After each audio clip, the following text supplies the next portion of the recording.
fraud, sextortion, suicide, depression, cognitive impairment, eating disorders, and more. Florida Republican Gus Bilirakis admitted part of the problem to finding a solution is there is no one-size-fits-all bill to protect kids online. Many advocated using multiple bills as part of a bigger solution. Kevin Uretsky, Fox News. An Army gynecologist faces criminal charges. Although he's charged with filming 44 patients, more than 100 have come forward claiming they were his victims.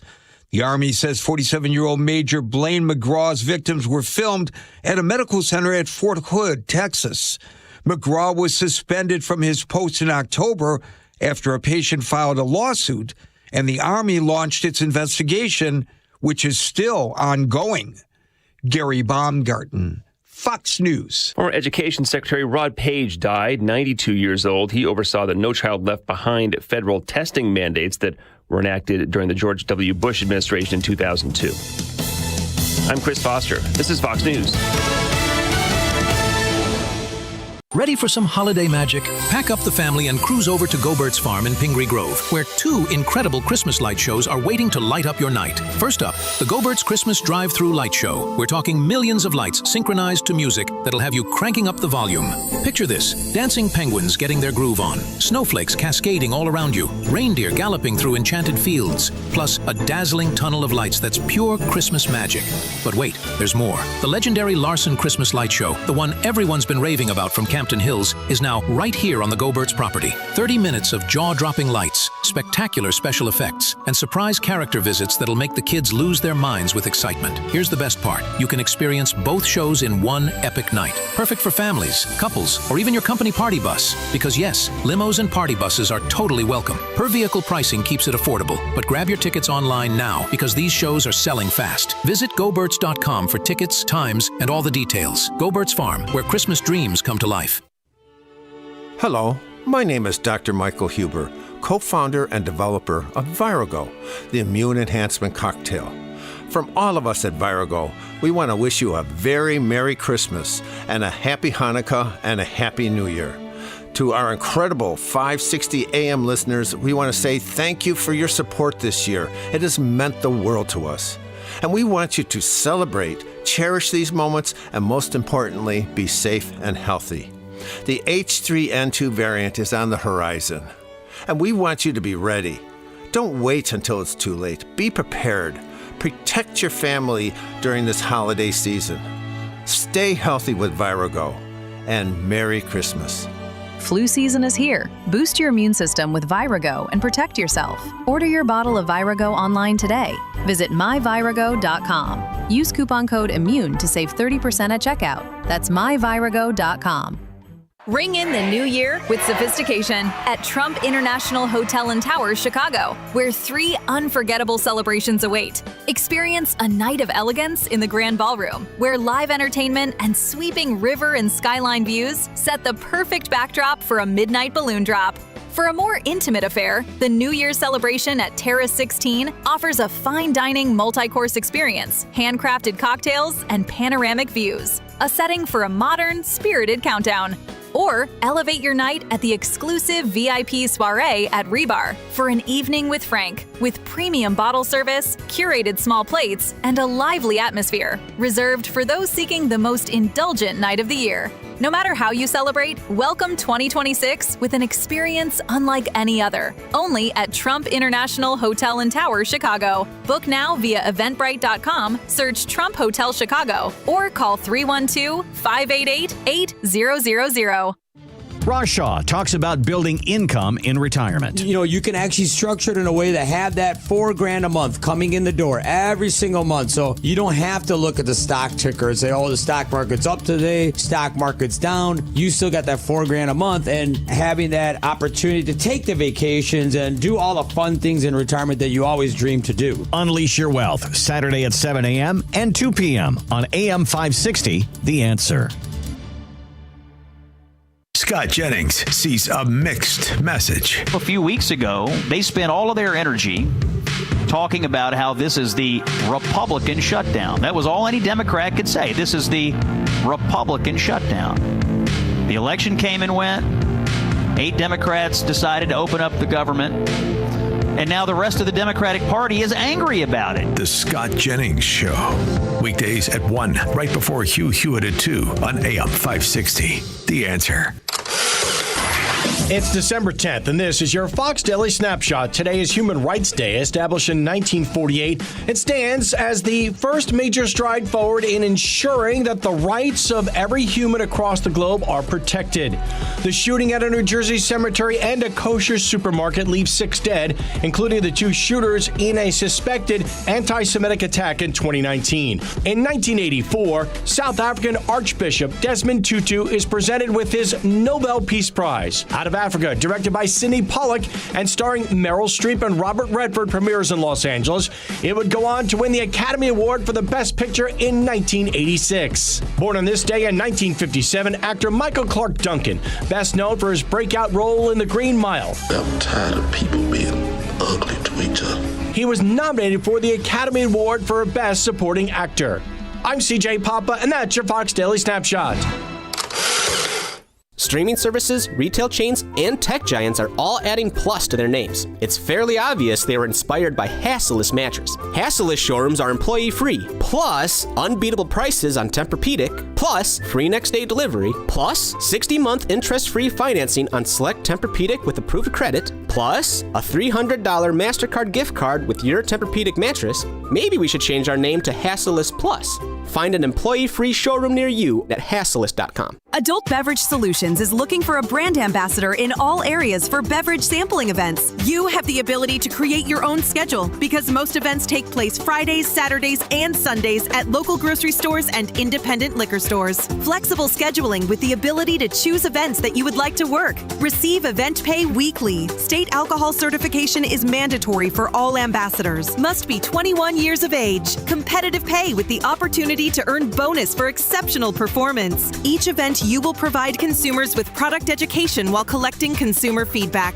If you are interested, our team would like to connect with you about this opportunity. Please email us at careers.abstastings@gmail.com with your information and where you are located, and our team will be in touch soon. Or check us out online at adultbeveragesolutions.com/join-now. That's adultbeveragesolutions.com/join-now. Are you ready for a new adventure? Alistair Begg invites you on a remarkable cruise to a part of the world you've never seen before, the old world charm of the Netherlands and the majestic fjords of Norway, September 5th through the 12th, 2026. See this picturesque part of the world where the sights are magnificent and the glacier-carved cliffs demonstrate the grandeur of God's creative handiworks. As Alistair leads you through the scriptures, sail through Norway's breathtaking fjords where towering cliffs, cascading waterfalls, and glassy waters reflect God's splendor. Adventure awaits you in the town of Haugesund, where you can explore a reconstructed Viking farm and stroll through the peaceful grounds of local churches and discover a land rich with history and tradition. Cabins are limited, so call today 855-565-5519, 855-565-5519, or log on to deeperfaithcruise.com. Hi, I'm Ken Mariotti, owner of Woodland Windows and Doors, a third-generation family-owned business since 1969. We know you're bombarded by choices when shopping for new windows or doors, so we're inviting you to experience the Woodland difference. For decades, we have been transforming living spaces with Marvin Windows, a fifth-generation family business. Marvin replacement windows have been known to increase the warmth of your cold rooms by 10 degrees. Think about that, 10 degrees warmer. When you welcome Woodland into your home, you will get a product expert to transform your living spaces, full-time, dedicated professional installers that you can trust in your home, along with the best products like Marvin. These are the reasons we're proud of our 5-star reviews and family legacy. No gimmicks, no pressure, and upfront pricing are why Woodland Windows and Doors is your trusted window and door expert in Chicagoland. Visit woodlandwindows.com to book your free in-home expert consultation. That's woodlandwindows.com, or stop by our showroom at the corner of Lake and Geary in Roselle. You need to be tuning into the Retirement Success Blueprint with Michael Stewart, the radio companion to the Amazon best-selling book, Success Blueprint, How to Build the Retirement You Deserve. Each week, Michael shares strategies designed to help reduce market risk through income-generating investments that can provide steady returns. Because if you can avoid a big loss, you don't need to take big risks. Catch the Retirement Success Blueprint with Michael Stewart, Saturday mornings at 10, right here on AM 560 The Answer. Dan Proft here to tell you about our 2025 Food for the Poor campaign. If you've listened to this station and to our show for any length of time, then you already know about Food for the Poor. They are a nonprofit, faith-based organization that provides food, water, medicine, clothing, and life-saving supplies directly to local partners in Latin America and the Caribbean. We all know about how bad the situation is in Latin America and the Caribbean right now. Economic decline, political instability and corruption, and high food prices. The only thing standing between these families and starvation is Food for the Poor and their partners who are providing life-saving food relief on the ground. But in order to get food and water to those who need it most, Food for the Poor needs your help. Your gift of just $150 can provide food and water for 2 children for an entire year. For a gift of $300, you can provide food and water for 4 children for an entire year.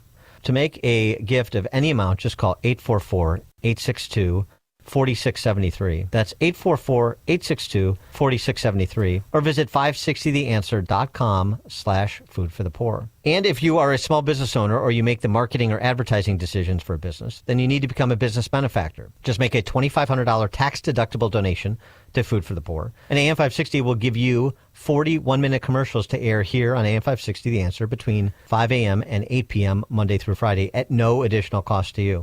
Lock in your 2026 marketing now at this incredible price. It really is the best deal in all of Chicago radio. You'll join a long list of businesses who are reaching AM 560's audience of affluent decision makers.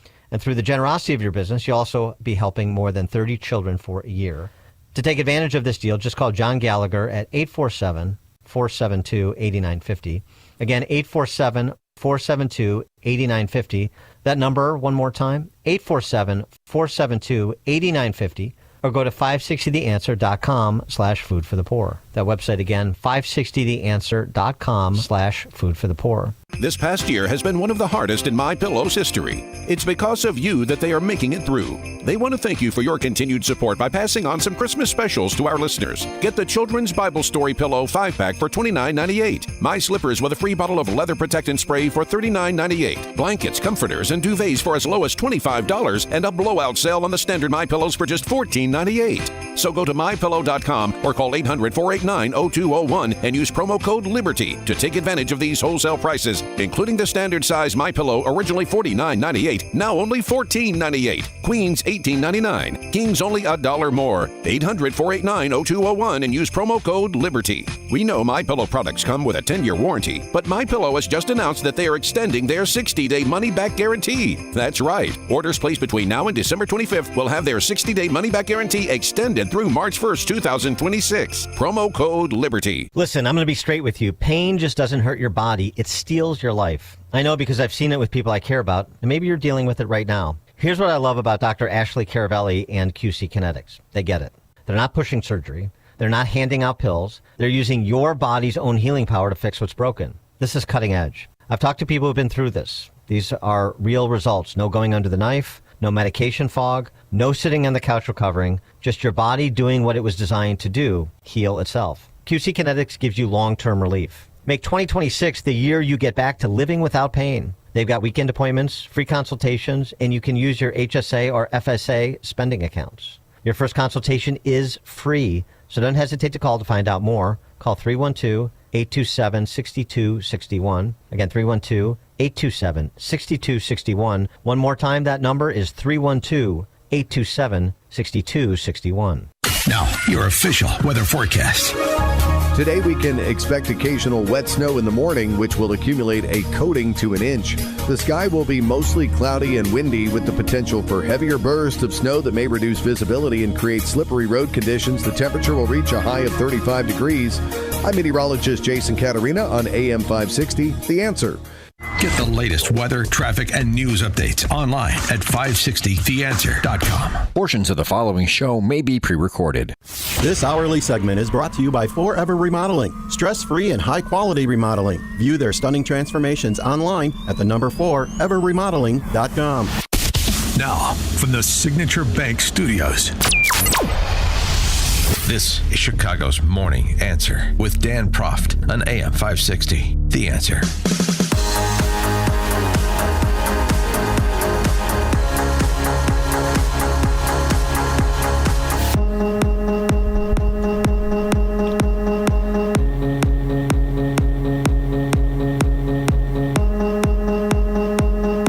Top of the morning, Dan Proft here. I suppose, and borrow a line from Tom Homan and direct that back at Illinois residents. If you don't like the law, then change it. If you don't like Illinois being a sanctuary state, then change it. If you don't like Illinois sanctuary state enhancements, for example, the legislation that Jelly Belly Pritzker signed into law yesterday, then change it. Right? That goes in both directions. Little bulletin board material. Tom Homan can direct that to the enforcement, to people who oppose the enforcement of federal immigration law. Well, that works in both directions, common sense conservatives. If you don't like the laws in Illinois where you reside, for those who listening who reside there, then you need to get about changing it. The left certainly doesn't have a problem animating themselves to change the law, tear it asunder, blow right past hurdles like the supremacy clause of the Constitution, as J.B. Pritzker did yesterday. Illinois courthouses are off limits to ICE agents hoping to make an immigration arrest. Today, Governor J.B. Pritzker signed into law a bill that bars immigration enforcement inside or within 1,000 feet of a courthouse building. The idea that the Trump administration wants to prevent people from attending court, doing their civic duty, and protecting public safety just boggles the mind. I know what you're thinking. How is the enforcement of federal immigration law preventing people from doing their civic duty? If you're here illegally, what exactly civic duties are you performing? By the way, it's not limited to courthouses. Bars immigration law enforcement inside or within 1,000 feet of a courthouse building. It also includes hospitals. I mean, in terms of requiring hospitals, public universities, and community colleges and daycare facilities to develop plans and procedures in case federal immigration agents show up at their establishments. This all brought to you by the Open Borders crowd. They don't call themselves Open Borders, but that's what they're for. That's what they advocate for. That's what they support. Just like we don't say defund the police anymore. I mean, they don't. They just act in furtherance of it when they obsess about, as we talked about yesterday, obsess about consent decrees and COPA investigations when a police officer is almost killed trying to break up a violent altercation in Morgan Park. Not about violence on the streets. It's not about officer safety. It's starting from the premise. They don't say it out loud anymore, but you can intimate it from their conduct. Starting from the premise, which they used to say out loud, the police systemically racist, the police malign institution. They don't say it anymore, but they act in furtherance of what they used to say. They're just better at marketing, or frankly, just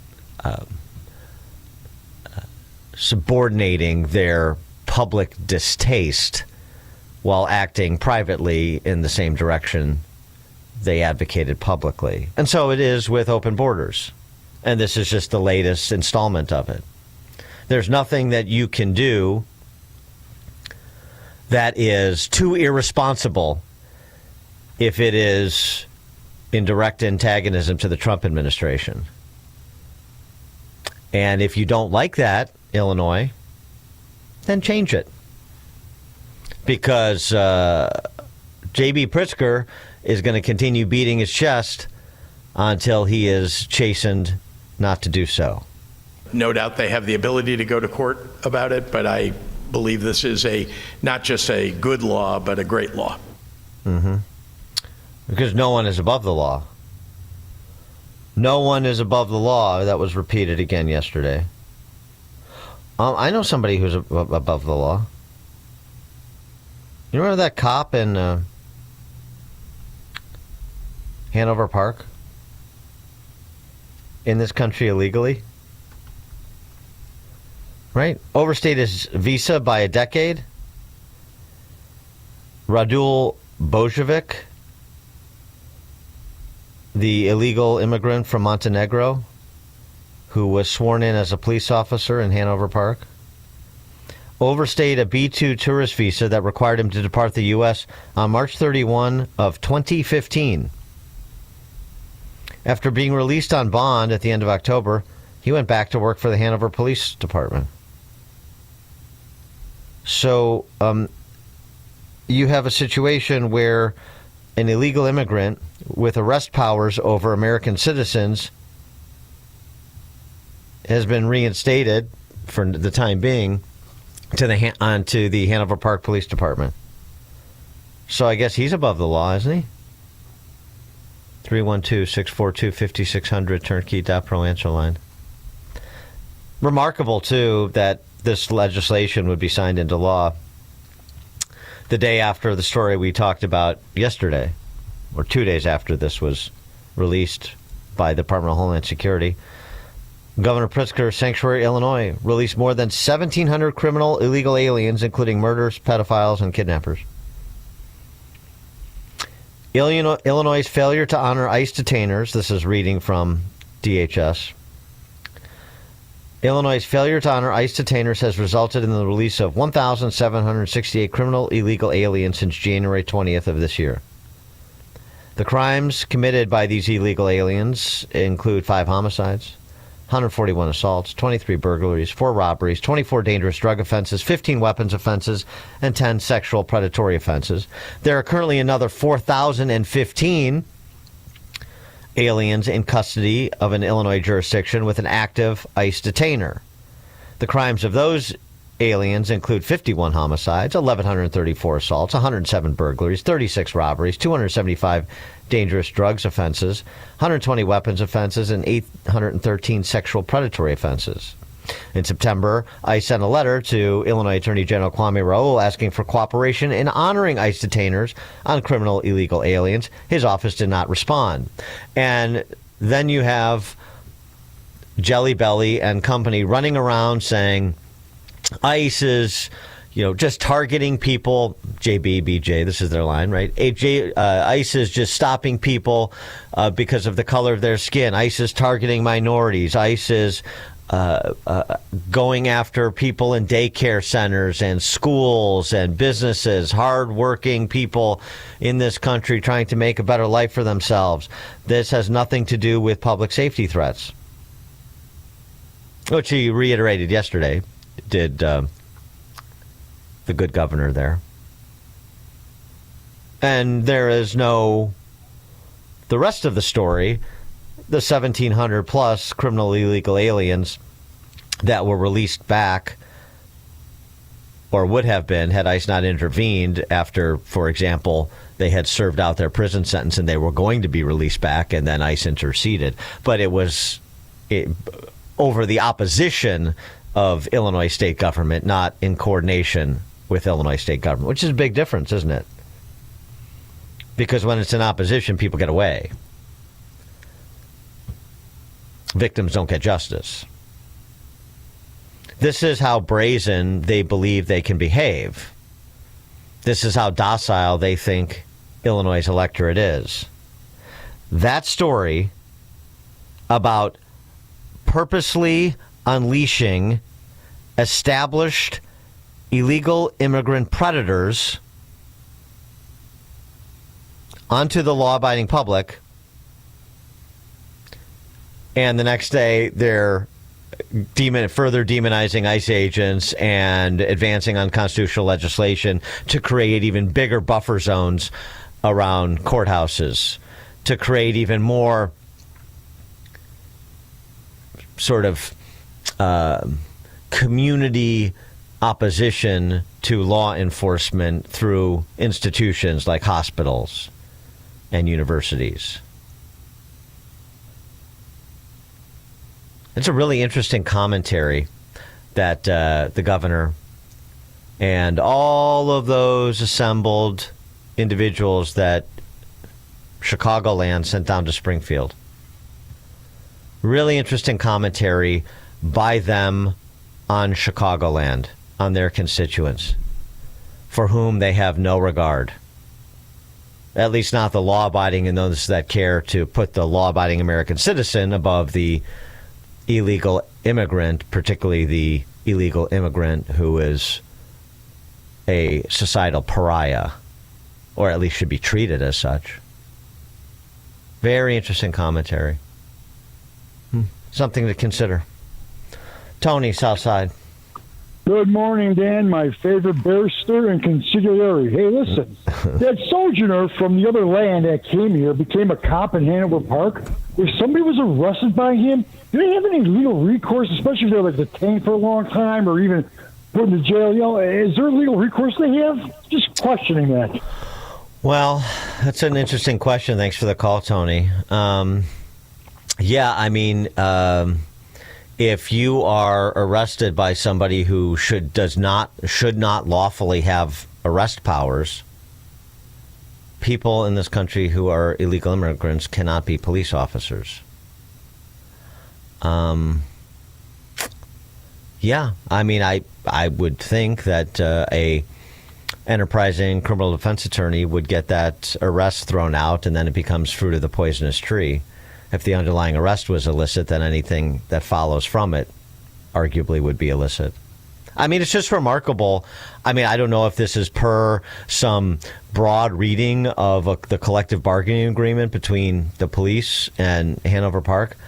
Regardless of whether you could reinstate them under the lawlessness of Jubaland Midwest here, borrowing a little Somali warlord reference. Even if you could, why would you do that? And I'm not saying that Mr. Bojovic hasn't served with distinction and so on and so forth, but it's all irrelevant. It's illegal. He shouldn't be a police officer because he shouldn't have overstayed his visa. But again, the commentary that the governor and all of those suburban legislators, those Chicagoland legislators surrounding him, and city legislators too, but all those Chicagoland legislators surrounding him for this momentous bill signing yesterday, what does that say about what they think about you? And how are you going to return the favor or not? And the or not is what they suspect you'll do. All right, let's check the headlines. Good morning. It is 38 degrees here in Chicago on AM 560 The Answer. I'm Stace Keene in the AM 560 newsroom. A U.S. Customs and Border Protection officer has been indicted for sexually assaulting and robbing multiple women in the Chicago suburbs. According to a release from the U.S. Attorney's Office, 44-year-old Louis Uribe had pleaded not guilty to those charges. According to the indictment, he sexually assaulted and robbed 2 women and allegedly brandished a firearm in at least one of those sexual assaults. He also robbed and attempted to sexually assault 2 other women. If convicted, Uribe faces a mandatory minimum sentence of 7 years to life in federal prison. A detention hearing is set for December 15th. Research firm Streetwise says Chicago is the nation's worst when it comes to porch piracy. Same residents lost more than $254 million in such thefts last year from at least 6.5 million incidents. Nationwide research from Safewise shows that the thefts have cost retailers at least $22 billion in replacement, refund, shipping, and customer service costs. This report is a service of Macy's Backstage. Macy's Backstage is a whole department inside your Macy's store where you can find so many holiday essentials, all for under $25. With new arrivals every day, you never know what amazing deals you're going to find. Don't wait. Find a location at Macy'sBackstage.com. Chicago's Morning Answer continues next minute. Get ready for a musical journey like no other when the Trans-Siberian Orchestra returns to Chicago on December 26th on their The Ghost of Christmas Eve 2025 tour. Enter to win tickets and the grand prize of a 75-inch TV, a home stereo system, and a $1,000 gift card. Enter today at 560theanswer.com/TSO. The biggest time of the year for stores is during the Christmas season. And if you deal in collector coins, the main source for inventory is from people like you. We want to have our showcases fully stocked before Christmas. Last Christmas, gold was the highest ever recorded in its 5,000-year run. We don't always know if precious metals will go up or down. We're saying that if you don't appreciate that collection Grandpa left, you may want to at least find out what you can get for it. Fox Valley Coins is the trusted place where people come to buy and sell their precious metals, rare coins, and paper money. We're especially interested in purchasing now through the first week of December. And we'll still be buying after we get back from the Christmas break, but we need to purchase now. Fox Valley Coins is located one light north of I-88 on Route 59 on the Naperville-Warrenville border. We'll be closed Christmas Eve through Monday, January 4th, celebrating Jesus' birth with family and for year-end inventory. Merry Christmas from Fox Valley Coins. Family-owned integrity since 1981. FoxValleyCoins.com. We have reached the age where things just cost more. Cars, phones, life insurance. Your blood pressure is up. Your weight is up. You're one to talk. I have type 2 diabetes, so I'm getting dinged just like you. Thank goodness for Big Lou. Big Lou! Big Lou can get term life insurance rates for a 50-year-old male with type 2 diabetes or high blood pressure, or maybe he's on anxiety meds for just around $200 a month for $1 million of coverage. Oh, you got to say that again. Go ahead. Okay, I'll say it. Big Lou and term provider could get a 50-year-old man, a little dinged up, $1 million in life insurance for around $200 a month. Call Big Lou. Big Lou. He's like you. 800-555-2085. That's 800-555-2085. Don't put it off. If you're overweight, diabetic, have high blood pressure, you gotta call Big Lou. Gotta. 800-555-2085. Write it down. 800-555-2085. If you want thick, healthy, gorgeous hair, then you need Hair Volume from New Nordic. Available online at Amazon and newnordicusa.com or in the hair care aisle at your local CVS. Now, your official weather forecast. Today, there will be occasional wet snow in the morning, which will accumulate a coating to an inch. The sky will be mostly cloudy and windy. Be cautious, as any heavier burst of snow could reduce visibility and create slippery road conditions. The temperature will reach a high of 35 degrees. I'm meteorologist Jason Caterina on AM 560, The Answer. Get the latest weather, traffic, and news updates online at 560theanswer.com. Now, from the Signature Bank Studios. Only the biggest stories, only the biggest guests, and only the biggest opinions. This is AM 560, The Answer.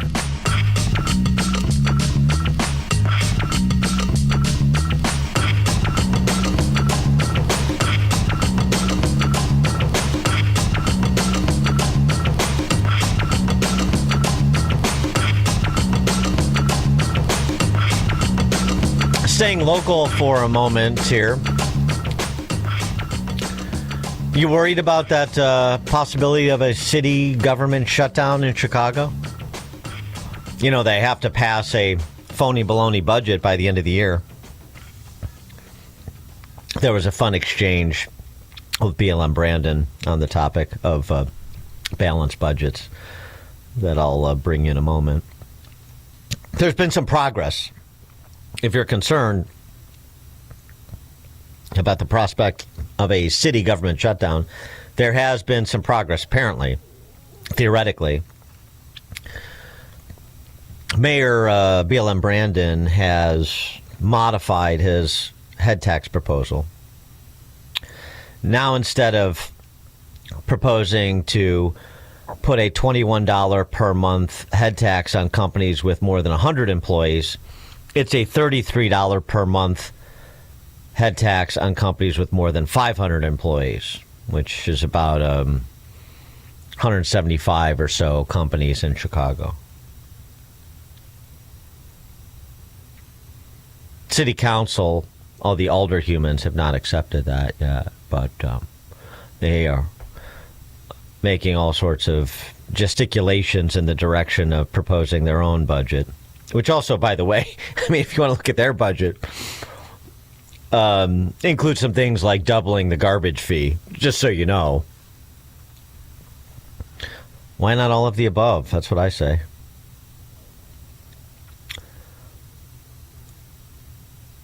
Why do you think there's this showdown over the corporate head tax? Why do a handful, well, I guess roughly half the council, 25, 26, 27 alderhumans, why are they putting up such resistance to the corporate head tax? I mean, these are people, for the most part, who supported graduating the state income tax. These are people, for the most part, who acquiesce or cheerlead for the confiscatory property tax system in Cook County, which of course includes Chicago. These are people who entertain ideas like surcharges on real estate transactions over $500,000, over $1 million. Income tax surcharge for households over $1 million. Incomes over $1 million. LaSalle Street financial services tax to fund CPS some more.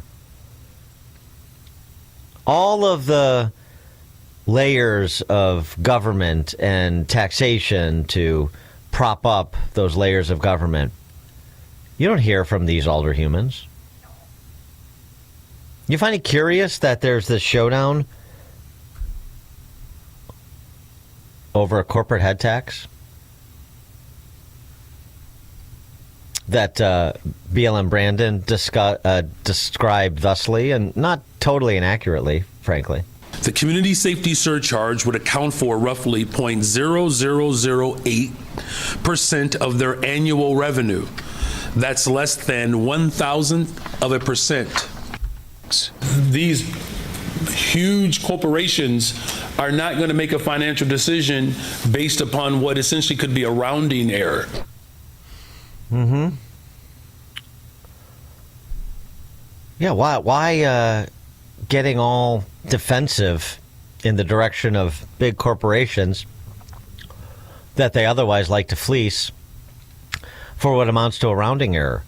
You're hearing comments from some of these older humans like, it's the principle of the thing. It's something that just makes Chicago less hospitable to business. It's one more thing that drives businesses away from Chicago or begins to turn their eye away from Chicago. Yeah.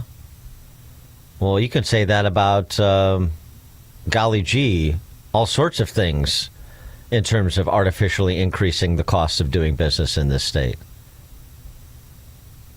Starting with public safety, but I'm just in terms of strict tax and spend policies, the corporate head tax in terms of impact is way down the list. So why pick this fight? Anybody have any ideas? As I'm sort of insinuating, I do. But let's hear from you. 312-642-5600, turnkey.pro answer line. BLM Brandon responding to the prospect of a alternative budget proposed by these recently enterprising older humans. If aldermen move ahead on their alternative budget, and first of all, they don't have an alternative budget. If they propose text amendments and pass something with the majority of city council that have signed on to at least signal support of this, and they pass it, would you veto that? Well, it depends what's in it. if the current proposal by them. Well, first of all, their proposal was $300 million short, so it's not even balanced. So you can't pass an unbalanced budget. Would you veto that? An unbalanced budget? You can't pass one that's not balanced. It's three. Listen. I'm not trying to be persnickety. I'm saying that their proposals, they're $300 million short. So outside of doubling the garbage fees, one of the proposals suggested that my team underestimated revenue projections by $30 million, and I believe I'm rounding down, without citing their source. Do you understand how negligent and irresponsible that is to make a suggestion without having any source to back it up? Could you imagine if I would have presented something like that without any true evidence of how we're coming to that conclusion? I mean, that's not even plagiarism. That's just an incomplete assignment. I'm going to make this as plain as I possibly can. The assignment is actually not that complicated. We're going to support working people, or we're going to protect these big corporations. I'm saying that Chicago, a democratic city, cannot be in a position to stand up for these big corporations who, quite frankly, have said to me personally that the number one priority is safety. I'm literally addressing the very thing that everyone is concerned about. If you look at all of the proposals that we're talking about in terms of progressive revenue, go back and look at 2019. Go back and look at 2015. As the Bible says, there's nothing new under the sun. on. Even the idea with the corporate head tax was Richard J. Daley's. I can't even take full credit for that. This is not about finding compromise. This is really about, are we going to show up and protect our values? And I believe the people of Chicago deserve someone that's going to protect their values. And that's why they elected me. 100%, BLM. Yeah. Well, a couple things on that. I mean, just the comedy of suggesting that we have to pass balanced budgets in the city of Chicago or the county of Cook or the state of Illinois. That's not true. There hasn't been a balanced budget passed at the state level in forever. At least the last 30 years. And the city's the same way. I mean, first of all, not a budget that would pass like an accounting standard for balanced, because they don't take into account budgeting for benefits they are conferring. They basically don't take into account pension. They take into account a pension payment that they may or may not decide to make in a given year. That's what's been happening at the state forever. That's how you run up $250 billion in unfunded pension liabilities. So that's just as an aside, before we get to this particular issue, just as an aside, politicians running around saying, I was part of, or I passed, if they're the executive, a balanced budget, or I've passed 5 balanced budgets. They're liars. And most of them, at this point, should know that they're lying. So that's just not true. And it hasn't been true for a long time, which is why Chicago is basically junk rated and has a higher debt per capita than Detroit before bankruptcy. And Illinois has the highest unfunded pension liabilities in the country by a wide margin. As I said, as I've been saying since I ran for governor 15 years ago, worst governed city in America in the worst governed state in American history. That's Chicago, and that's Illinois. And it's been that way for the better part of the last 2 decades. Worst governed city in America in the worst governed state in American history. But Illinois has said we like it that way. And Chicago certainly has as well. Not only do we like it that way, we're going to see if we can increase the pace.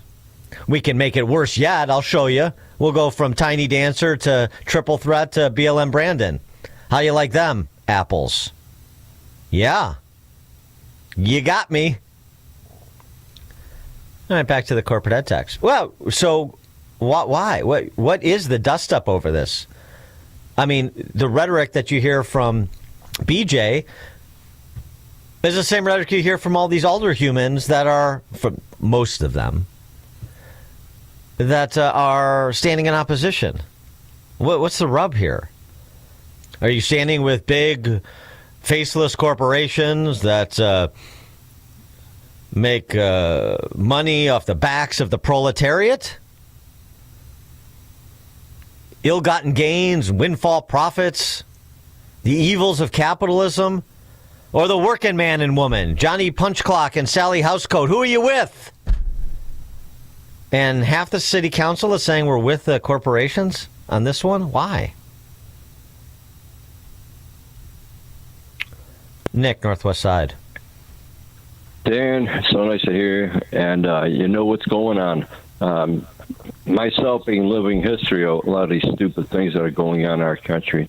For decades, the Democrat Party is always taking care of its base. That's kind of normal, except that when you run out of money, you got to realize that you got to get more money in. So what they do then is they start hitting everybody up for money and desperately looking for things, which what they're doing now. And it's just an well, I know, but why is half the city council not on board with that? They're all Democrats. Because they realize they have a career of their own, and they're tired of being the ones who would be otherwise the ones who get the heat for PAD. The mayor will say, well, it was passed by the council, your own people that you elected in your different wards, and they don't want to do that. You think you think Pat Dowell is in jeopardy of losing her aldermanic seat if she doesn't oppose the corporate head tax? Do you think any of them would lose if they supported this corporate head tax? Well, you think they think that? They're in a position where no matter what they do, it's going to end up bad for them. If they support it, then some businesses probably won't leave the city, but they probably, if they're going to expand, they're not going to do it because it just makes no economic sense.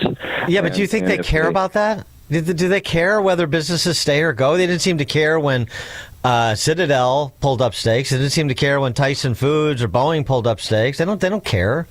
What evidence is that they care? What evidence is they care that companies, particularly companies with more than 500 employees, they don't care. They've demonstrated over and over again for generations they don't care if those businesses stay or go. You think again these alder humans, these neo-Marxists care? Most of them are. There's a few exceptions, but most of them care if businesses stay or go. So there's something else. What is it? Thanks for the call, Nick. What's going on here? You can't suss this out? We've been through a version of this before in the not-so-distant past. If they don't care if businesses, particularly of that size, stay or go, and if there's no political impact for them supporting yet another tax, I mean, in for a penny, in for a pound at this point, yet another tax on those big faceless corporations they have no interest in retaining. And it presents no potential jeopardy politically for them in terms of re-election or advancement. In point of fact, it probably would help them to indulge the same, classist politics, the same neo-Marxist rap that you hear from BLM Brandon about the proletariat versus the bourgeois. So why aren't they doing it? What's behind this organized opposition to this modest proposal in the grand scheme of things? Matt, Mount Greenwood. Good morning, Dan. My thoughts are that there are maybe some select individuals with brains in that city council, and they're looking out for their own butts because we are at the cusp of insolvency in this city and state. What makes you think they care about that? Or the pensions. What makes you think they care about insolvency? I think Detroit. You mentioned it earlier. I know, but they don't care. I mean, I can't believe people are not being properly cynical. Thanks for the call, Matt. What is it? Insolvency, you have police and fire pension funds that are less than 25% funded. Does anybody talk about that? They're not concerned about police and fire and their pensions. Concerned about insolvency. What's the alternative budget that's been proposed or even theorized by this opposition, this contingent of opponents? What is it? Okay, so we have a $30 million shortfall, so we're going to do this exercise. So this, that's the old economist joke. What does the economist say if you come to a ravine and you need to get to the other side? Well, assume a bridge. Okay, so we have a $30 million shortfall. Well, we're going to assume a $30 million undercount of anticipated revenue. Solved. And we're going to double the garbage fee and call it a day? Because they're so concerned about insolvency? That's not it. It can't be. It doesn't make any logical sense, does it?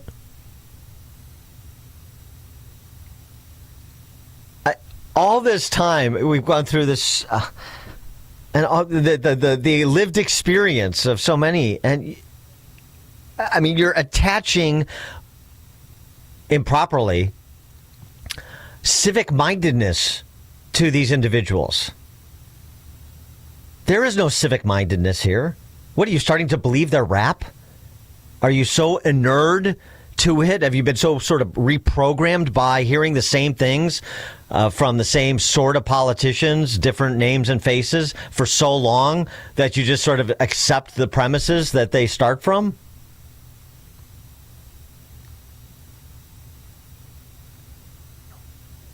Now they're fiscal conservatives all of a sudden, concerned about business flight and balanced budgets and fiscal solvency? Since when? And opposing the corporate head tax will be a material victory in support of any of those things? it changes the trajectory of the city in some meaningful way. This is a big deal where a pitched battle must be fought because the city's future turns on which way this goes down? No, it doesn't. Nobody can honestly believe that.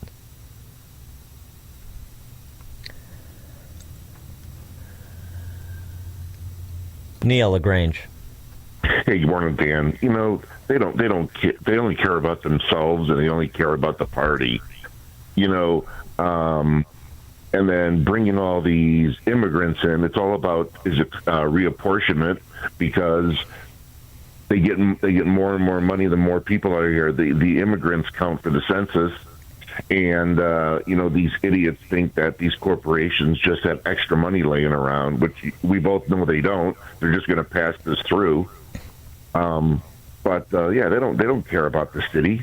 I mean, if they did, I mean, you talk about insolvency. We've been insolvent for, like you said, for decades. You know, and like you said, they assume things.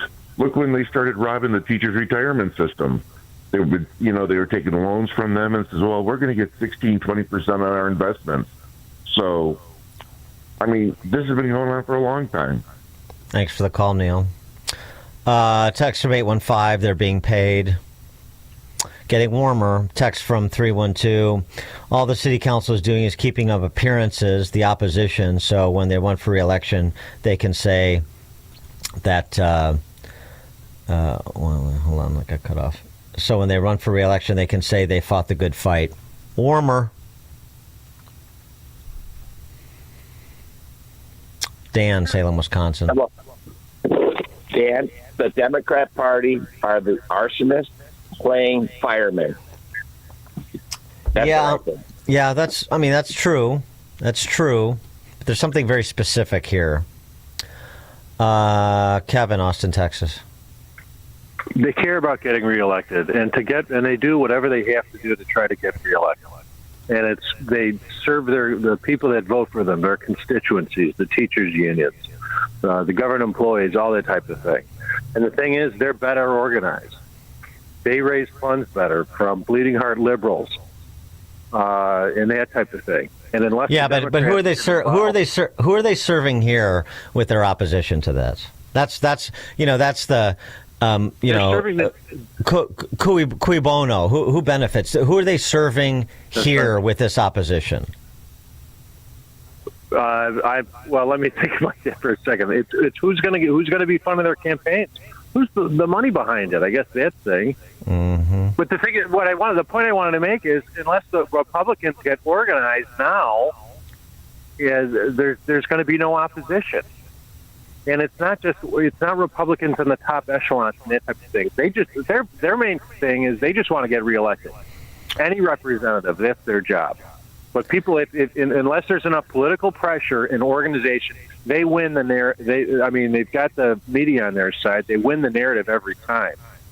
And unless you can break that, I guess you'll tell me what the cui bono is at the end of the segment. But the Republicans has got to get organized. Thanks for the call, Kevin. Appreciate it. Jim in Crown Point. It's all about the mayor able to hold a coalition. He didn't do it. So now these guys are just going to sit there. He's the sacrificial lamb. Next guy coming in, same thing. If he can't do a coalition, he's dead too. This is Chicago. It's been like this. Richard J. Daley was the only one that could hold it together. That's the last one. Thanks for the call, Jim. Well, yeah, different times. Joe in Naperville. Yeah, I think the obvious answer to your question, Dan, is the long knives are out for Brandon Johnson. They're going to get somebody like the Maria Pappas that they could coalesce around and work together with and do more things that they want to do. They realize Brandon Johnson is just dead in the water at this point. Thanks for the call, Joe. So, yeah, I think that there's a couple of things at play. One is, they benefit, but who are they serving to benefit themselves? So one is, yes, they want to get outside the blast radius of Brandon Johnson.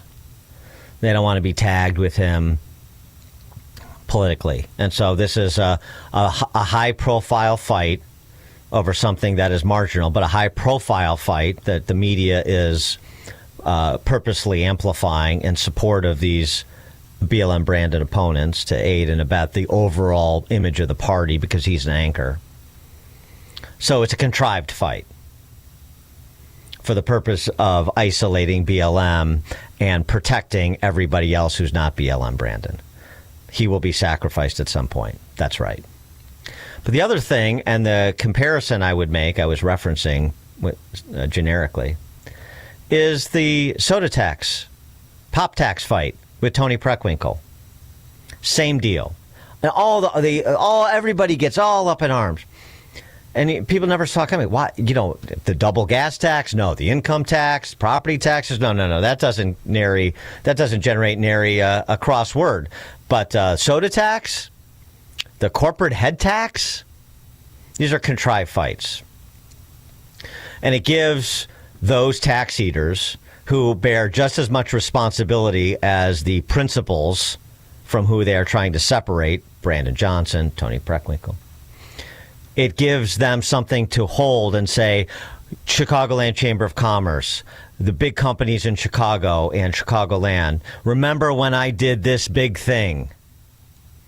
It keeps those funding mechanisms in place largely for the left who maintain their power by saying, when you needed me, I was there on something that really didn't matter very much. Now does it? It's now 6 o'clock on AM 560 WIND Chicago. Pocketbook politics. I'm Chris Foster, Fox News. President Trump holds a campaign-style rally and takes on critics who say he's not doing enough to bring down the cost of living for Americans. At a casino resort in Mount Pocono, Pennsylvania, President Trump said his economy is succeeding for Americans and will continue to do so. Lower prices, bigger paychecks. We're getting inflation. We're crushing it. And you're getting much higher wages. His recent remarks on a successful economy have gotten pushback from Democratic governors. Pennsylvania's Josh Shapiro called it alternative reality, while in a post on X, Illinois Governor J.B. Pritzker said the Trump economy must be graded on a curve, excluding rent, groceries, and health care. Gernal Scott, Fox News. Eileen Higgins wins a runoff and is the first Democrat in 28 years and the first woman ever elected mayor of Miami. You chose competence over chaos, results over excuses, and a city government that finally works for you. She beat Republican former city manager Emilio Gonzalez. It's a part-time job, technically nonpartisan. Ukraine's president says elections there could be held within 60 to 90 days if voters are protected from Russian military strikes. Ukrainian law forbids elections during wartime, but President Trump has accused his counterpart Volodymyr Zelensky of using war as an excuse to avoid them.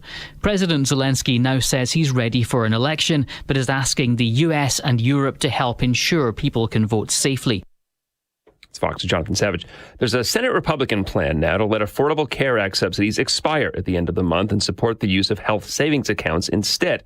Senate Majority Leader John Thune says there will be a vote on it tomorrow. The Democrats' plan, already up for a vote tomorrow, would extend the ACA tax credits for 3 years. America's listening to Fox News.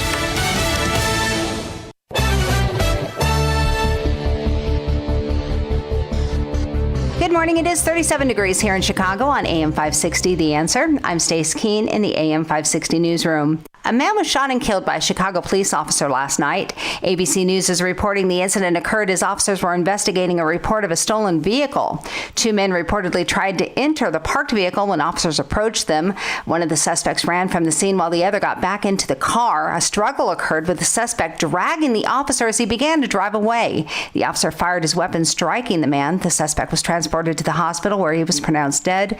The officer suffered minor injuries. ComEd customers could see a credit of $13 a month on their energy bills next year. The utility company is set to return about $803 million to customers. Those funds are being credited to clients as part of a program which requires nuclear plants to pay customers when prices are high.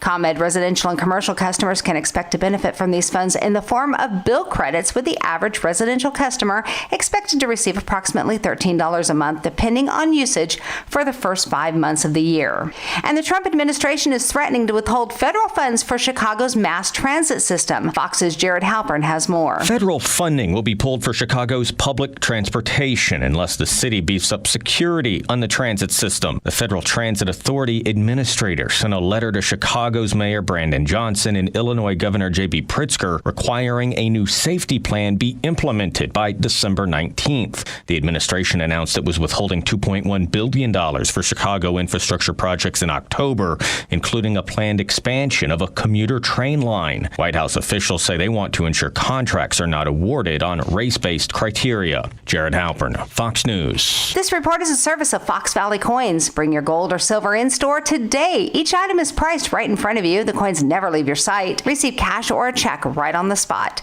FoxValleyCoins.com. A check of the roads is coming up in 2 minutes on AM 560, The Answer. Would you like to have your mortgage or rent paid for all of 2026? That sounds like a Christmas miracle, doesn't it? This is what Christmas is all about. Yeah, well, that's exactly what AM 560 The Answer wants to do for you. Go to 560theanswer.com/miracle to enter our Christmas Mortgage Miracle Contest. Enter once per day, every day, between now and December 20th. You can have your rent or mortgage paid for all of next year. It's a Christmas miracle. Nice. Go to 560theanswer.com/miracle. Sign up for the AM 560 Answer Advantage to get early alerts on event ticket sales, special discounts, and contest opportunities. Sign up today at 560theanswer.com/advantage. Dan Proft here to tell you about our 2025 Food for the Poor campaign. If you've listened to this station and to our show for any length of time, then you already know about Food for the Poor. They are a nonprofit, faith-based organization that provides food, water, medicine, clothing, and life-saving supplies directly to local partners in Latin America and the Caribbean. We all know about how bad the situation is in Latin America and the Caribbean right now. Economic decline, political instability and corruption, and high food prices. The only thing standing between these families and starvation is Food for the Poor and their partners who are providing life-saving food relief on the ground. But in order to get food and water to those who need it most, Food for the Poor needs your help.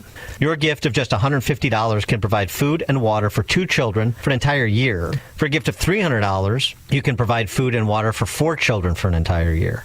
To make a gift of any amount, just call 844-862-4673. That's 844-862-4673. Or visit 560theanswer.com/foodforthepoor. So Pure Talk is offering unlimited talk, text, and data on a crazy fast 5G network for just $29.95 a month for life. Not your phone's life, your life. This top-tier plan is normally $65 a month, but if you switch today, you'll save over 50% every month for the rest of your life. You might say it's the deal of your lifetime. Dial pound 250, say micro, offer ends 12/14. Some restrictions apply. Details at puretalk.com. This is the time of the year most of us are checking off our holiday gift list. Identity thieves have lists too, and your personal information might be on that list. Protect your identity with LifeLock. LifeLock monitors hundreds of millions of data points every single second and alerts you to the threats you could miss yourself. If your identity is stolen, your own U.S.-based restoration specialist is going to work to fix it, guaranteed, or your money back. Make this season about joy, not identity theft, with LifeLock. Save up to 40% off your first year at LifeLock.com with the promo code BECK. Terms apply. Diabetes, high blood pressure, anxiety meds, everyone's on them. If you're a 50-year-old male, maybe a bit porky, and you may even have type 2 diabetes, $1 million of term insurance may only cost you about $200 a month. Call Term Provider. Speak with Big Lou at 800-555-2085. Big Lou will find a term life policy for you even if you have type 2 diabetes, are overweight, or have high blood pressure. Term Provider has helped thousands of people like you who think they can't afford term life insurance. To buy $1 million of affordable term life for you, all you need to do is call Big Lou at 800-555-2085. Lou will make sure the scales are tipped in your favor. Call 800-555-2085. Big Lou will answer your call and work to fit you into a term life policy that you can afford. Remember, Big Lou's like you. He's on meds too. Call 800-555-2085 or biglou.com. Hello, this is Alistair Begg. In September of 2026, I'll be teaching the Bible as we cruise through the Norwegian fjords. I'd love for you to join me. Call 855-565-5519 or visit deeperfaithcruise.com. Taking a look at the roads from the Team Hochberg Traffic Center, I'm Sue Aller. We're shut down right now with police activity on I-57 northbound between 159th Street and the Cal-Sag Channel. And this is all because of police activity, and loaded up already on the outbound Kennedy, all because of a collision at Cumberland Avenue, exit 79. It's a crash. 2 left lanes are blocked. So right now on the outbound side, it's 25 minutes, and that's from the Burn interchange to O'Hare. On the inbound side, that's 18 minutes. The Eisenhower, not too bad inbound from Wolf to the old post office, 16 minutes. Outbound is 17. This report is a service of Team Hochberg. They've helped thousands of AM 560 listeners with the best rates and service. Let Team Hochberg help you by visiting 56david.com or call 855-563-2843. That's 56david.com. Lower.com Equal Housing Lender. NMLS 1124061. Chicago's Morning Answer continues next, but now a check of your forecast from the National Weather Service. Today there will be occasional wet snow in the morning, which will accumulate a coating to an inch. The sky will be mostly cloudy and windy. Be cautious, as any heavier burst of snow could reduce visibility and create slippery road conditions. The temperature will reach a high of 35 degrees. I'm meteorologist Jason Caterina on AM 560, The Answer. Get the latest weather, traffic, and news updates online at 560theanswer.com. This hourly segment is brought to you by Goldilocks, offering smart security systems to homes and businesses. Call Goldilocks at 708-889-5600. Now, from the Signature Bank Studios, this is Chicago's Morning Answer with Dan Proft on AM 560. The Answer.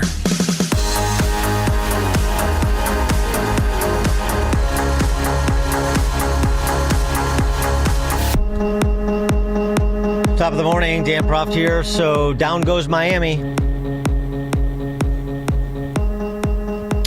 Getting motivated yet? Eileen Higgins, former Miami-Dade County Commissioner. Isn't she the imaginary friend of Chuck Schumer, who he consults before he makes major policy decisions? Oh, no, that's Eileen Bailey. Dan and Eileen Bailey, yeah. No, Eileen Higgins is very real, and she is going to be the next mayor of Miami, ending the 28-year reign of Republicans leading that metropolitan area. Biggest metropolitan area in the country, biggest city in the country that was presided over by a Republican.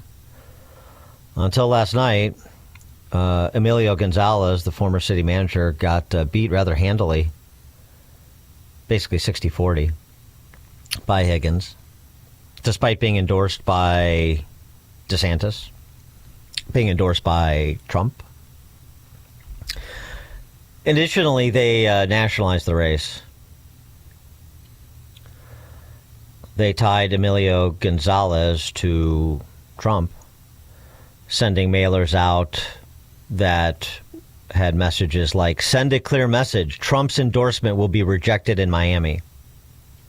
Now, I mean, it is worth noting, while Trump won Miami-Dade County in November, as DeSantis did, in 24, of course, sort of ending the reign of Democrats in Miami-Dade County, Trump narrowly lost Miami, the city proper, last November. But he didn't lose it by 20 points. Something else, Todd Starnes pointed this out, or further at Fox. A plus 12 Trump State House district in Georgia was also flipped last night. That's coming on the heels of that Tennessee congressional special election where Trump won by 21 points. The retiring incumbent Mark Green had won by 22 points in 24. And a decorated, West Point educated combat helicopter pilot won by 9 points against somebody who should be institutionalized. To say things are not trending in a particularly encouraging direction would be to understate the case. 312-642-5600, turnkey.pro answer line. And there's some additional polling on this. that indicates the Trump and the Republicans have a lot of work to do, which is why you heard Susie Wiles say this the other day about the midterms. Susie Wiles, Trump's chief of staff and his campaign manager last cycle. He's going to have a fun next year, but we're going to put him on the campaign trail too. Typically, just a little bit of campaign speak, if I may. Yeah. Typically, in the midterms, it's not about who's sitting at the White House. It's you localize the election, right, and you keep the federal officials out of it. We're actually going to turn that on its head. Good. And put him on the ballot, because so many of those low propensity voters are Trump voters. Yes, they are. And we saw a week ago Tuesday what happens when he's not on the ballot and not active. So I haven't quite broken it to him yet, but he's going to campaign like it's 2024 again. Oh. For all these people that he helps. He doesn't help everybody, but for those he does, he's a difference maker, and he's certainly a turnout machine. So the midterms will be very important to us. He'll work very hard to keep the majority. Yeah, we can't afford to have this stalled. No. And one of the things I keep telling people, and I'm sorry, I'm going to talk politics. I got to talk. Yeah. So okay, well that's good. The president needs to do his job. And for those who think the president is sort of uniformly a piano on the backs of Republican candidates, that's not true. And just a point of order. I mean, despite some attrition in his approval rating, he still has a higher approval rating now, according to the Real Clear Politics averages, than did W or Obama at this point in their second terms. So it's not like the situation is historically bad with the president. It's there is fatigue that sets in with politicians at that level, particularly with somebody who is as ever present on television and in media, all roads leading to and through Trump. But there does need to be a recognition of what the landscape is at present. And that recognition seems to be coming rather slowly. David Brady at the Hoover Institute had an interesting breakdown on some of the numbers coming from some of these ostensible canaries in the coal mine over the last several weeks. If voters thought the country was on the wrong track, they were more likely to vote Democrat. The comparable numbers for New Jersey, 20% of Republicans thought the country was on the wrong track, and roughly 1/6 of those who did defected to the Democrat. Independents more than Republicans in both states believe the United States is on the wrong track, more than 60% of independents. And they took out their fears on the GOP.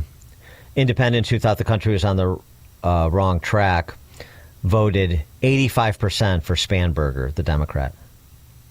In New Jersey, the number was 73%. So independents who think the country's on the wrong track are voting for the left.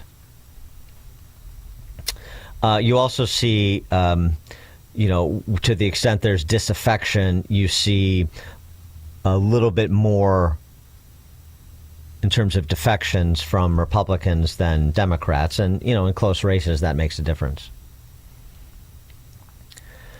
60% of the country believing the country, 60% of voters believing the country on the wrong track.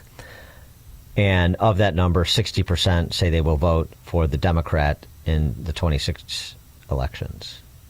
About 1/4 of Republicans say the country is on the wrong track. And again, 68% of independents say the country is on the wrong track. So, as David Brady sums it up from his analysis, Americans do not see the country as being on the right track. In the 3 states he looked at, one red, one black, one blue, and one purple, and they're holding Republicans responsible.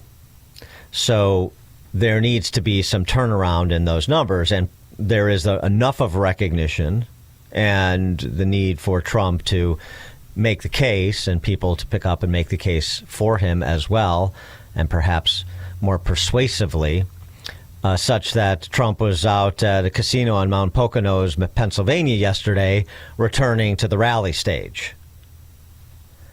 And this is what he had to say about the issue that is the main driver of people's belief that the country is on the wrong track. And I have no higher priority than making America affordable again. That's what we're going to do. And again, they caused the high prices and we're bringing them down. It's a simple message. It's a simple message, but people are clearly not internalizing it. I think you're not going to get away with blaming the previous administration for really any longer. Fair or not, that's the past. Elections are about the future. What did you promise to do? How are you doing in furtherance of that promise, and where are we going? And I think there's some anxiety about that question among a wide swath of non-MAGA voters. That's what the polling and the postmortem seems to indicate. Trump's riff on Obamacare. We're going to talk to C.S. Tucker about this at the bottom of the 6 o'clock hour. We're also working to bring down the cost of health care. Obamacare is a scam. Under Obamacare, trillions of dollars were given directly to health insurance companies. Their stocks are up 1,700% in a very short period of time. Would you say that's good? Obamacare's primary purpose was to pay off insurance companies. You know, the insurance companies back the Democrats very heavily. I want to give billions of dollars directly to the people. I want to take all of the billions and billions and actually trillions, but over a period of time. And I want to give all of that money we give to the big, fat, rich insurance companies. I don't want to give them nothing. I want to give nothing to the insurance companies. I don't want to give all, because they're sucking our country dry with a scam by the Democrats. That was Obama, and I've always said it, Obamacare, but now you see the numbers because your premiums are going up on Obamacare and everything. It's forcing everything up. But we want the money go directly to the people. We want you to go out and buy your own health insurance, and you'll get much better health insurance at a much lower cost. Everybody knows this is the best way to go, but the Democrats, they're bought and owned by the insurance companies. So let's see how many of them have the guts to vote for this. Yeah, well, we'll talk about the support that is coalescing around a plan, a Republican plan, bouncing around the Senate. The problem is you make big structural changes to Obamacare, which are needed. I mean, ideally, you would scrap the whole thing altogether and start over with a more market-based approach to healthcare, like just about every other sector of our economy. Even education is better than healthcare these days in terms of competition and transparency and pricing, knowledge thereof. But to make structural changes that provide immediate financial relief in terms of the cost, and it needs to be immediate because you're a year from the midterms, that's a tough trick to pull off. Much easier, and this is why you'll probably see Obamacare subsidies extended before the end of the year to people making between $120 and $500,000. Those temporary subsidies that Biden offered. They'll probably be extended because, why? Because it's easier to just pay people like he did with the farmers to redress the impact of economic policies than it is to pursue the right and proper economic policies, and people operate in a free marketplace, and some people will do better than others. You know, the Democrats have figured this out long ago. It's much easier to just give people a check. We do something to curry favor with this constituency, and it hurts this other constituency, so we turn around and subsidize that other constituency that got hurt. So not everybody's on the dole in one form or the other. Turn everybody into a rent seeker. And that's the danger. That's the dangerous road Republicans have been going down for a long time, just at a slower pace than the other side. That's the road to serfdom that Hayek wrote about.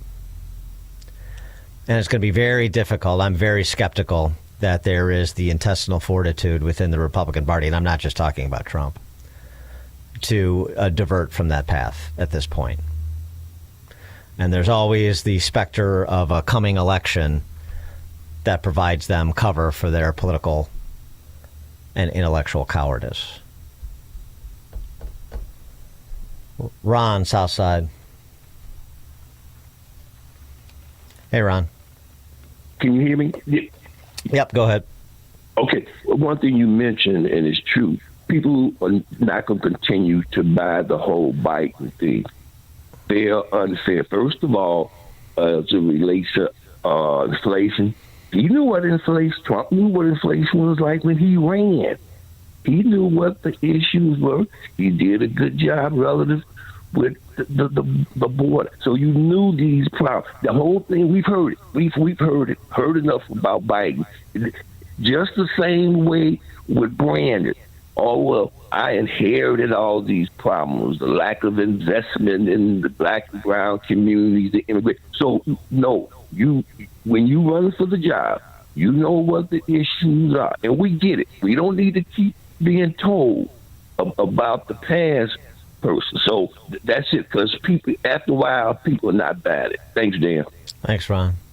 Yeah, you make big promises, and it's going to be easy, and everything's going to be hunky-dory, land of milk and honey overnight, and you create expectations, and you are perceived under-delivering, and people's confidence in you starts to get shaky.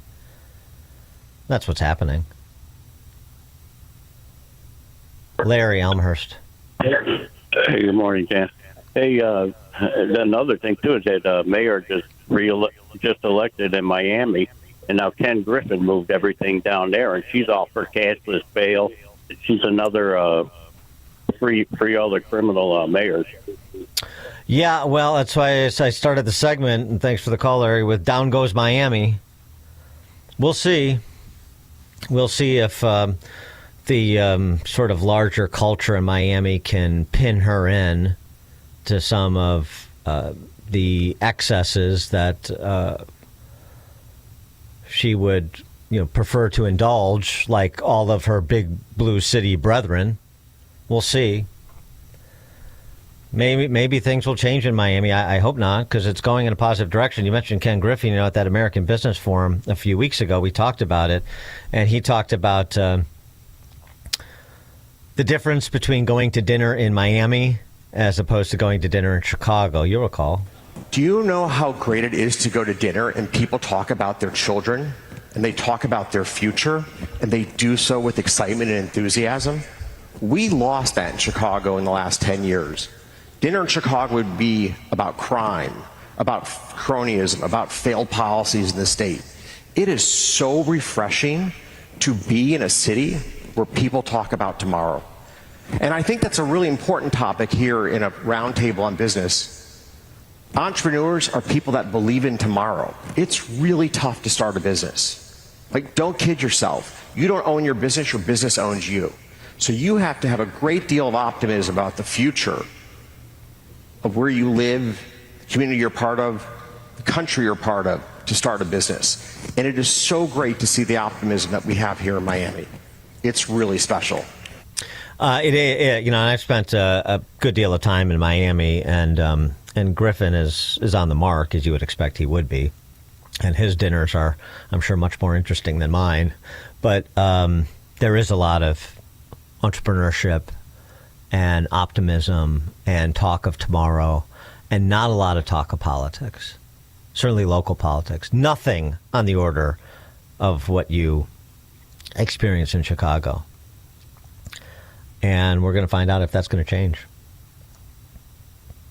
Dan Proft, Chicago's Morning Answer. This is Chicago's Morning Answer. Hallelujah! All the On AM 560. Where's the Tylenol? The Answer. Signature Bank is Chicago's fastest growing independently owned business bank. It's a bank where relationships still matter. I'm Dan Proft, and I know this because Signature Bank is my business bank. Hi, I'm Tony Dreyfus, founder and president of Metropolis Coffee Company and a proud new customer of Signature Bank. We're a 19-year-old specialty coffee roaster located in the heart of Chicago. Some of your favorite restaurants and cafes serve our coffee. As a small business manufacturer, we understand the importance of working with the right bank, and that's why we made the move to Signature Bank. We were tired of the impersonal service that our large bank had provided. A friend referred us to Signature Bank, and their team was on site to understand our operations firsthand. They provided us the working capital to continue our successful business operations and to fuel our ambitions for innovation and growth. We now have the flexibility to grow at our own pace. That personal touch, you can't find that at a large bank, but we found it at Signature, and we can't thank them enough. Signature Bank helps local businesses succeed. Let Signature Bank turn your business vision into reality. Visit signaturebank.bank. Member FDIC, equal housing lender. The historic cherry wood of the colonial bedroom at Penny Mustard reminds me of George Washington, who said, "I cannot tell a lie." That's appropriate, since the colonial bedroom is fit for a president. That's no lie. I also cannot tell a lie. Really? No, that was a lie. The majestic colonial bedroom, featuring a king panel bed with drawers, 8-drawer dresser, panel mirror, and 3-drawer nightstand, starting at $13,445 at Penny Mustard. 7 Chicagoland showrooms. PennyMustard.com. Better versions of what people want. The Christmas season is the most wonderful time of the year. But for Chicago's police, fire, and EMS, it can be challenging. Long nights on the beat and daily reminders of lost colleagues and friends can weigh heavily on the mind. R.J. Ullman Company, a commercial HVAC contractor 50 years invested in the building up of the city of Chicago, has partnered with the Well Resource Center, a local nonprofit organization on a mission to build up the health and well-being of our sometimes forgotten first responders and their families. Mental health is mental wealth. The Well offers enriching and meaningful weekly events for men and women. We encourage both the city's first responders and donors to visit the Well Resource Center online at thewellrc.org for more information, or simply drop by the club, 6160 West Higgins in the 16th District. No appointment is needed. Merry Christmas from your friends at R.J. Ullman Company and The Well. Hello? Sir, this is Officer Peterson. There's been a string of break-ins in the area, and your office, it was hit. Hit? What do you mean? We were robbed? Looks like the back door lock was easily pried open, and they moved through the building like they knew exactly what to take. We see wires everywhere. No computers. What? No computers? I just upgraded everything. Looks like they moved fast. We only found out because a neighboring business had their alarm go off. Do you have any security cameras? No. Nothing. Don't wait until it's too late. Goldilocks protects Chicagoland businesses with custom security solutions. From reinforced commercial doors with keyless entry to cameras and 24/7 monitoring that alerts authorities immediately. Schedule a free on-site assessment at GoldilocksInc.com. Again, that's GoldilocksInc.com. Plus, AM 560 listeners get their first 3 months of monitoring free with a new install. Call 708-889-5600. That's 708-889-5600. Goldilocks, Chicago's premier locksmith, doors, and security systems company since 1981. Diabetes, high blood pressure, anxiety meds, everyone's on them. If you're a 50-year-old male, maybe a bit porky, and you may even have type 2 diabetes, $1 million of term insurance may only cost you about $200 a month. Call Term Provider. Speak with Big Lou at 800-524-4948. Big Lou will find a term life policy for you even if you have type 2 diabetes, are overweight, or have high blood pressure. Term Provider has helped thousands of people like you who think they can't afford term life insurance. To buy $1 million of affordable term life for you, all you need to do is call Big Lou at 800-524-4948. Lou will make sure the scales are tipped in your favor. Call 800-524-4948. Big Lou will answer your call and work to fit you into a term life policy that you can afford. Remember, Big Lou's like you. He's on meds too. Call 800-524-4948 or biglou.com. AM 560, The Answer. All right, coming up at 6:36, as I mentioned, we're going to talk to the most knowledgeable person in the country when it comes to health insurance. Truly. C.S. Tucker, healthinsurancementors.com. We'll bounce some of the Republican Obamacare reform ideas being bandied about in the House and Senate by him at 6:36. Now we check the headlines. Good morning. It is 27 degrees here in Chicago on AM 560, The Answer. I'm Stace Keene in the AM 560 newsroom. Illinois Governor J.B. Pritzker has imposed new restrictions on federal immigration enforcement. Fox's Kristen Goodwin has more. An Illinois law will prohibit federal officials from taking enforcement action against immigrants near courthouses, hospitals, on college campuses, or in daycare facilities.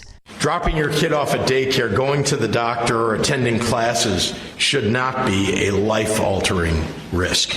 Kristen Goodwin, Fox News. Research firm Streetwise says Chicago is the nation's worst when it comes to porch pirates.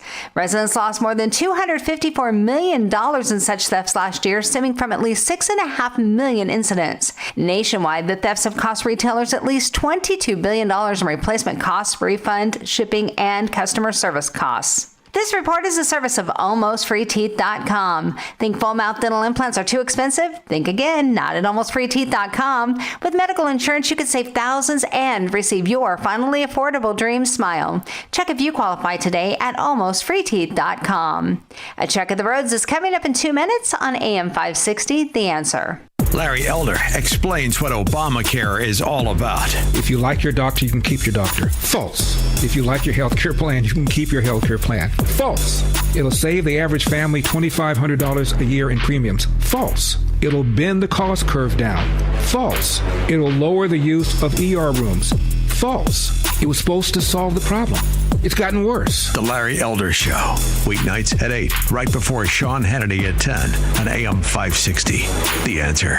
Dan Proft here to tell you about our 2025 Food for the Poor campaign. If you've listened to this station and to our show for any length of time, then you already know about Food for the Poor. They are a nonprofit, faith-based organization that provides food, water, medicine, clothing, and life-saving supplies directly to local partners in Latin America and the Caribbean. We all know about how bad the situation is in Latin America and the Caribbean right now. Economic decline, political instability and corruption, and high food prices. The only thing standing between these families and starvation is Food for the Poor and their partners who are providing life-saving food relief on the ground. But in order to get food and water to those who need it most, Food for the Poor needs your help.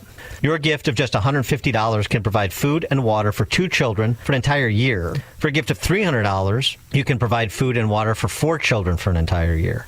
To make a gift of any amount, just call 844-862-4673. That's 844-862-4673. Or visit 560theanswer.com/food for the poor. Just how good is Pure Talk's current deal for unlimited wireless? Well, you might say it's the deal of your lifetime. Because right now, for just $29.95 a month, Pure Talk is offering unlimited talk, text, and data for life. Not your phone's life, your life. This is Pure Talk's top-tier plan. It comes with a crazy fast 5G network along with a 30-gig hotspot. And at just $29.95 a month, there has never been a better opportunity to lock in a ridiculously low rate for as long as you live.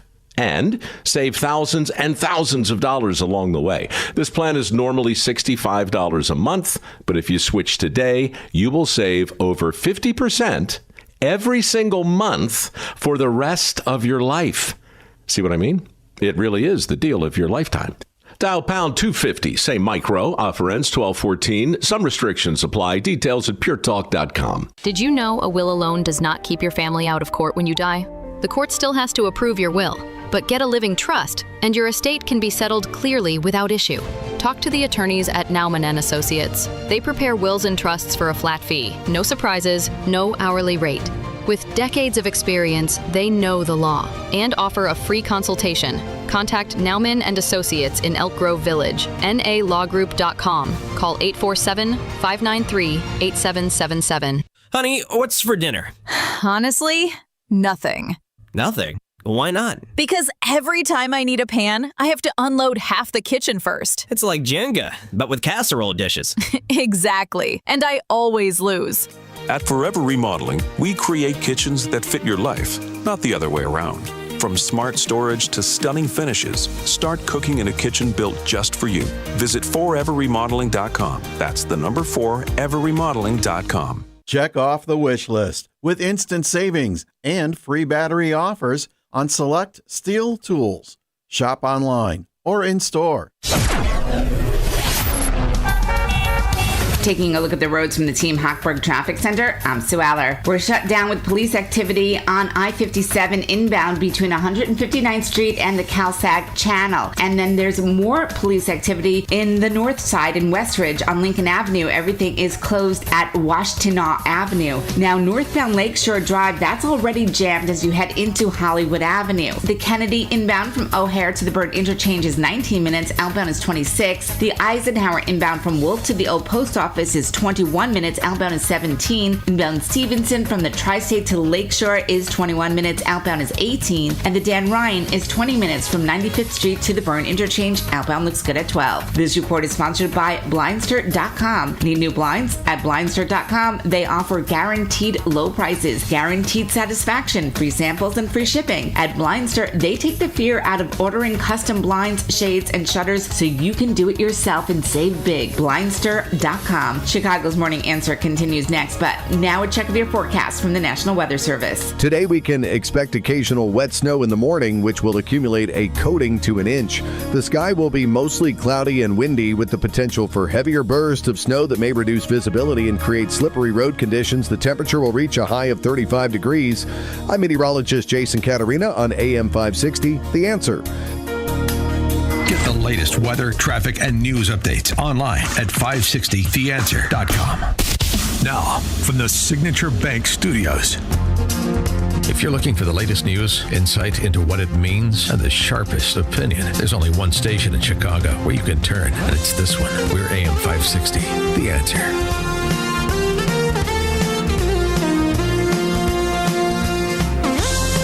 Top of the morning, Dan Proft here. Trump delivering messages on Obamacare and what he would like to see in terms of reform to make health insurance more affordable and productive for the American people. You heard earlier this hour, I played a clip from his rally in Pennsylvania yesterday, where I offered one version of his Obamacare riff. He sat down with Dasha Burns for Politico for an interview, wide-ranging, and this was his riff with her on Obamacare, pretty close to what he said from the stump in Pennsylvania. Obamacare was set up for insurance companies to become rich, okay? That was why they, in my opinion, I think the Democrats did it for that reason. Do you know that insurance company stocks have gone up 16, 17, 1,800% over a short period of time? They've been paid trillions, not billions, trillions of dollars. And what I'm saying is very simple. I don't want to pay them anything. No money for the insurance companies. Sorry, fellas, I know them all. No money for the insurance companies. I want to pay the money directly to the people and let the people get their own health care. But you know who's fighting me on that? The Democrats. Yeah, well, that function needs to take some definitive form so people understand what exactly he means by taking the money from the insurance companies and giving it directly to the people. I mean, certainly anything that enhances consumer choice, I'm encouraged by. But what he said there is not going to be enough. It has to take a form. I know some people have discussed the fraud endemic to Obamacare, and that's certainly true. The GAO last fall began an undercover test in which it submitted insurance applications for fictitious individuals to the Obamacare exchange and insurance brokers. Nearly all of its invented people were able to enroll in subsidized plans despite submitting false or no records to verify their identities and income. Of the government accounting offices, 24 applications, 23 were approved. 18 were still covered as of September of this year, suggesting that the exchange and insurers didn't verify information even after enrollment. The subsidies paid to insurance companies for those 18 applicants totaled more than $10,000 per month, equivalent to an annual $6,700 annual subsidy for each enrollee. The GAO saying in some cases, we were not prompted to provide documentation to verify an applicant's identity. No Social Security, no Social Security number, no problem. In another instance, the Obamacare exchange notified us that it had verified the applicant's estimated income based on documentation we submitted. However, we did not submit documentation. So, as per usual, a massive federal bureaucracy is rife with waste and incompetence and spendthriftery, other people's money. So certainly that should be addressed in a meaningful way, and system change is the best way to address it. More accountability mechanisms inside these Rube Goldberg bureaucracies never quite gets it done, does it? So rather than using this as a crutch, you say this is why we need to completely reorder the system. And how you change any system, as I've said about K through 12 education for eons, change how the money flows and change who gets to make the spending decisions. Change it away from flowing to institutions or bureaucracies and direct it to the beneficiaries and empower them to make their own spending decisions and live with them. Oh, by the way, and enjoy the benefits and endure the consequences. That's how it should be with education and with health insurance. And so Trump's instincts, like you heard in that interview, like you heard on the stump in Pennsylvania yesterday, I think are correct. So, but they haven't really been translated into what's being moved around in both chambers. Senate Republicans are set to vote tomorrow on legislation that sponsored by Bill Cassidy, who's a doctor, Louisiana. And what it does is it ends the subsidies, no subsidies. It would instead divert money that typically goes to insurers to Americans through health savings accounts. Okay, that's one form. The bill also includes provisions that reduce federal Medicaid funding to states that cover illegal migrants, requires states to verify citizenship or eligible immigration status before someone can get Medicaid, and a ban on Medicaid funding for gender transition services. It also bans taxpayer dollars from funding abortions through health savings accounts. Okay. And over in the House, you've got a competing but complementary proposal drafted by Russ Fulcher, who's a Republican from Idaho. He focuses on the short-term limited duration insurance, the STLDI plans, short-term plans. 4 months, he writes, is far too short a limit, posing undue stress and uncertainty on Americans who would otherwise be left without coverage. My bill expands these short-term plans to a full year with the option to renew for up to 3 years. This is practical. This is a practical, no-cost approach that offers families more choice, control, and flexibility to select their health care options that work best for them. One thing the legislation is missing, argues James Freeman over at the Wall Street Journal. One thing it's missing is the renewal guarantee. As Michael Cannon from the Cato Institute noted, guaranteed renewal gives patients who develop expensive illnesses the perpetual right to re-enroll in their health plan at the healthy person premiums. And that's how short-term plans can become long-term plans at the consumer's direct discretion. That makes some sense, too, and you really want to punish these health insurance oligopolists who skewed the market, the big boys, to their benefit, and were the authors of this Obamacare monstrosity to begin with. That's a way to do it. Change how the money flows and who gets to make spending decisions.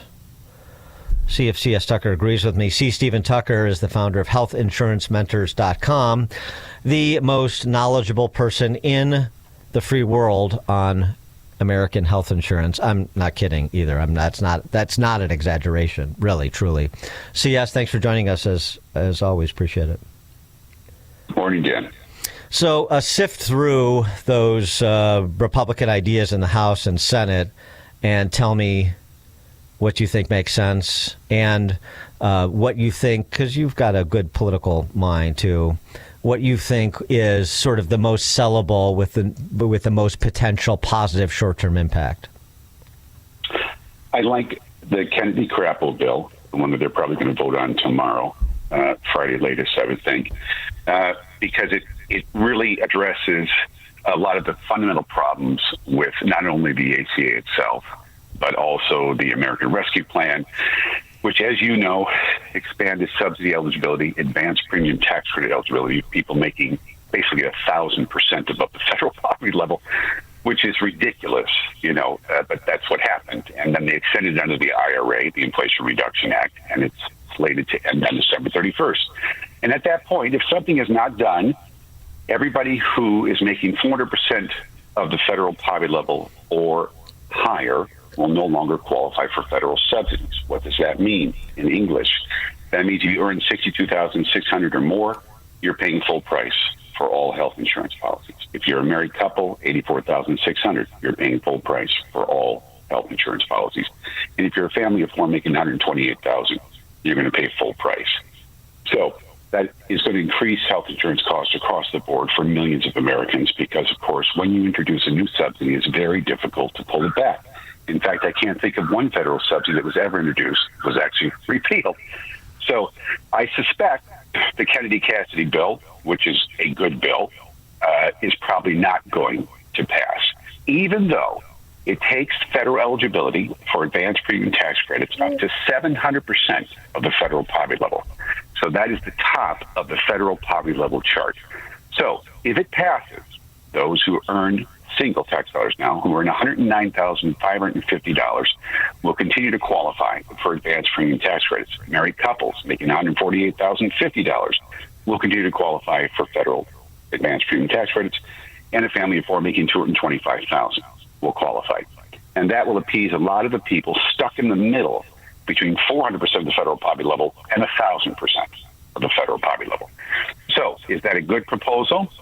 Better than simply extending the enhanced subsidies, which essentially have no limit whatsoever. Regardless of your income, you're getting a federal health insurance subsidy. That is irrational and unreasonable and fiscally irresponsible. So that's the choice we're facing. The other good thing about the Kennedy-Crapo bill is it puts the consumer in charge. There are many states, unlike Illinois, where you can buy health insurance that is not ACA qualified, not Obamacare, such as you were correctly mentioning, short-term health insurance. Right now in this country, thanks to President Trump, under Biden, short-term policies were effectively killed. It limited to 4 months maximum, which makes the policy effectively useless. What is the purpose of buying any policy on January 1st, which inherently does not cover pre-existing conditions? You buy it January 1, the exchanges are closed, it ends on April 1st. What if you're sick? You can't qualify for another policy, right? That is the single dumbest thing. One of the dumbest things they did. Was that supposed to be just sort of like in lieu of COBRA if you're laid off, like gap insurance between jobs? Short-term originally was for that purpose, right? But under the first Trump administration, they took those short-term policies and they spanned them out to 12 months with the option to lock it in for 3 years, whilst also locking your premium down for 3 years. No rate increase for 3 years. And it provided national PPO coverage, which is impossible to find now on the ACA exchanges. We have one PPO left in the state of Illinois. It is through Blue Cross Blue Shield of Illinois, and as of January 1, 2025, it doesn't provide national coverage any longer. And so to be able to buy a short-term policy with a national PPO network and lock it in for 3 years, I'll give you an example of how wonderful that is. I have a former escapee from the state of Illinois who now enjoys her life in sunny state of Arizona. And that state is rationally led, or at least more rationally led than the state of Illinois. And she has 3 years until she reaches the healthcare promised land, known as Medicare, where your problems with high deductibles and high premiums will finally be over, but you have to get to 65, right? So she has 3 years to go. She was looking at an ACA plan, HMO only, of course, in Arizona. Half the states in this country only have HMOs left in the individual marketplace, no PPO option.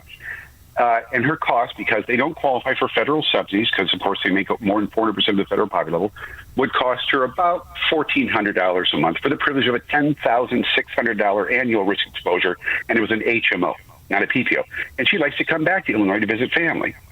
So yesterday, because she lives in a rationally led state, I locked her into a 3-year guaranteed policy, PPO short-term policy, premium locked in for 3 years, covering her to $5 million, something she cannot do for half the price half the price of what she would have paid for an HMO restrictive policy, which is all that's left on the AC exchanges in Arizona. But you can't do that in the state of Illinois, because in the state of Illinois, J.B. Pritzker made all short-term policies illegal for sale, regardless of what the Trump administration does. And so one of the good things about the Kennedy-Krappel bill is it redirects $35 billion annually that we're giving to insurance companies via advanced premium tax credits to consumer-directed HSA accounts. So now she, for example, can use that money to fund her short-term policy instead of an ACA-qualified HMO restricted policy. So, I mean, would you like to see the legislation sponsored by that Republican from Ohio, Fulcher, with respect to short-term plans, and maybe adding that renewal guarantee bolted on to what they're kicking around in the Senate? We don't even need it, Dan. It's already the law of the land. In all the states, besides irrationally led states like Illinois, in Indiana, for example, in Wisconsin, in Arizona, in Florida, et cetera, thanks to the Trump administration, we're already selling these policies. People are already buying them and enjoying them. They couldn't do it for 4 years under Biden, but they're already doing it now. So the Kennedy-Krappel bill would allow them to use the $35 billion that we're sending to insurance companies and instead use it to fund those kinds of policies, which is a great idea. So it's like, sort of like the equivalent of an opportunity scholarship for school choice. Yes, yeah, a perfect analogy. Yep. And if you were able to move that legislation in the Senate that you were distilling, would that have immediate impacts in terms of improving the coverage and lowering the cost for Americans who would benefit? Yes, because two of the dumbest things, I'll narrow it down to the dumbest thing in the ACA when it comes to the health insurance marketplace. You have to be under 30 years of age, Dan, to buy a catastrophic plan. The federal law, the Affordable Care Act, which isn't affordable, it limits catastrophic policies to only those 30 years of age or younger. Now, why would you do that? The catastrophic policies are the most affordable policies, but if you're over 30, you can't get it. So the Kennedy-Krappel bill says that's enough of that. If you want a catastrophic policy, go ahead and get it. Furthermore, under the Biden administration, HSA policies were virtually eliminated. We didn't have them available at all, right? Thanks to this bill and what the Trump administration has already done, every bronze level plan, even HMO bronze level plans, will be HSA qualified as of January 1st. And that's going to happen whether Kennedy-Krappel passes or not. Cassidy-Krappel, sorry, not Kennedy-Krappel. Cassidy, yeah, Bill Cassidy, right? Yeah, sorry. So, I mean, in your view, this is the best option in a circumstance where immediacy is the order of the day. And this is something that Trump needs to, like the principle of redirecting money from insurance companies to the consumer is a good one. Now you got to be able to package it in a way like you just did that is consumable and then rinse and repeat, and Republicans all reading from the same playbook here. That would be your advice and counsel. Yes, and timeline is very important here, right? Okay, we are 4 days away from the cutoff if you want a January 1st effective date under Obamacare. 4 days away. You have to change IRS code. If you're going to put this $35 billion annually into HSA accounts, you have to change IRS code because IRS code currently prohibits using HSA dollars to pay for health insurance premiums. So it's going to take time to change the IRS code. So how all this is going to happen before it needs to happen is impossible to me. I don't know how the timeline is going to happen, but I do support this bill. It is formally known as the Healthcare Freedom for Patients Act. It was just unveiled 2 days ago, and they're changing it as we're speaking, as they're arguing in the Senate.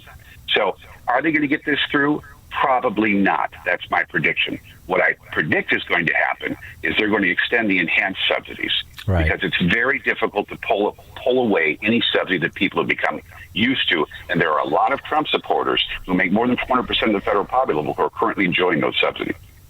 So all you do, I mean, you extend the subsidies, and then even if that buys us the time we need to try to do something along the lines of the Cassidy bill in the Senate, but then that's not going to be impactful until post midterms, even if it were to pass. That's exactly right. That's what's going to happen. That's my prediction anyway. All right, CS, thanks for breaking this down for us. As I said, nobody better. If you've got 4 days of deadline, if you've got questions, CS Tucker is manning the phones 24/7, I have no doubt. Healthinsurancementors.com, healthinsurancementors.com. See Stephen Tucker. Thank you, as always, for the enlightenment, sir. Appreciate it. Thank you, Dan. And CS Tucker joined us on the Turnkey.pro answer line. It's news, opinion, insight. This is Chicago's Morning Answer on AM 560. The Answer. If you're purchasing a new home or refinancing your existing home, you need to call Team Hochberg, your trusted local lender. Corey called to consolidate his debt and was so happy with my advice, he left me this 5-star Google review. Quote, I was looking to pay off debt, so I reached out to David after listening to his radio show. David called me personally and walked me through my options. He shot it straight. There was no beating around the bush or pushing me to sign anything. If any of my family or friends need anything related to a mortgage, I'll give them David's number because you can't get better or more honest service. Thanks, Corey. I strongly encourage everyone to check out our close to 600 5-star Google reviews from listeners like Corey. Team Hochberg helped Corey and thousands of radio listeners, but we can't help if you don't call 855-563-2843 or visit 56david.com. That's 855-563-2843 or visit 56david.com. Lower.com, equal housing lender, MLS 1124061. AM 560. The Answer.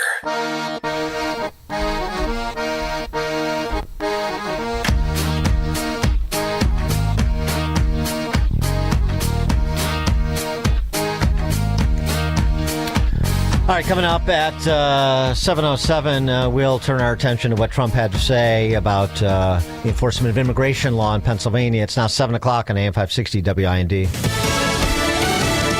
Making America affordable again. I'm Chris Foster, Fox News. President Trump rejects the idea that he's not doing enough to get the cost of living down. They caused the high prices, and we're bringing them down. It's a simple message. The president at a rally in Pennsylvania says the country is right now drilling more oil than we've ever done ever before. Prices are way down. We just had 4 states. It was just reported that 4 states had $1.99 a gallon. It's not that low in any state, but the average price has fallen to under $3 a gallon for the first time in 4 years, according to AAA, and more people are using that gas. AAA says more than 122 million Americans will travel at least 50 miles from home this holiday season, about 2% more than last year. Their travel forecast spans the holiday period between December 20th and January 1st. 89% of us are planning road trips. Fox's Tanya J. Powers. President Trump at that Pennsylvania rally says he'll be making a phone call to stop the renewed fighting between Thailand and Cambodia. Cease hostilities immediately is the directive from Secretary of State Marco Rubio. He's told Thailand and Cambodia to stick to the de-escalatory measures they agreed to in a peace deal brokered by President Trump. Airstrikes and artillery fire have caused at least 10 deaths and forced hundreds of thousands of civilians to flee. Fox's Jonathan Savage. Australia's ban on social media accounts for kids under 16 is in effect. It's up to tech companies to identify and eliminate those accounts, and some kids are finding their way around it. With time, we'll probably get used to it, but I reckon by the time we're all 16, everyone's going to be back on the app, so I don't think we have that long to go without social media. The law passed a year ago covers 10 social media platforms. Democrat Eileen Higgins wins the runoff election for mayor of Miami, Florida, against Republican Emilio Gonzalez in a technically nonpartisan race. Miami hasn't had a Democrat as mayor since 1998. America's listening to Fox News. WIND, Chicago. Good morning. It is 37 degrees here in Chicago on AM 560, The Answer. I'm Stace Keene in the AM 560 newsroom. A U.S. Customs and Border Protection officer has been indicted for allegedly sexually assaulting and robbing multiple women in the Chicago suburbs. According to a release from the U.S. Attorney's Office, 44-year-old Louis Uribe has pleaded not guilty to those charges.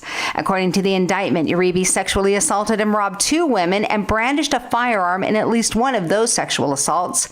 He also robbed and attempted to sexually assault 2 other women. If convicted, Uribe faces a mandatory minimum sentence of 7 years to life in federal prison. A detention hearing is set for December 15th. A man was shot and killed by a Chicago police officer last night. ABC News reporting the incident occurred as officers were investigating the report of a stolen vehicle. Two men reportedly tried to enter the parked vehicle when officers approached them. One of those suspects ran from the scene while the other got back into the vehicle. A struggle occurred with the suspect dragging the officer as he tried to drive away. The officer fired his weapon, striking the man. The suspect was transported to the hospital where he later died. The officer suffered minor injuries. And another day, another crash between a train and a vehicle. According to reports, Metro BNSF trains were delayed yesterday evening after a vehicle was hit near the Congress Park station. On Monday, an 80-year-old woman suffered minor injuries when her vehicle was struck in Hinsdale. No word on if there were any injuries or what caused yesterday's accident. And porch pirates are costing Chicago residents millions of dollars. Research firm Streetwise says Chicago is the nation's worst when it comes to porch package thefts, costing residents more than $254 million last year. This report is a service of AlmostFreeTeeth.com. Think full mouth dental implants are too expensive? Think again, not at AlmostFreeTeeth.com. With medical insurance, you could save thousands and receive your finally affordable dream smile.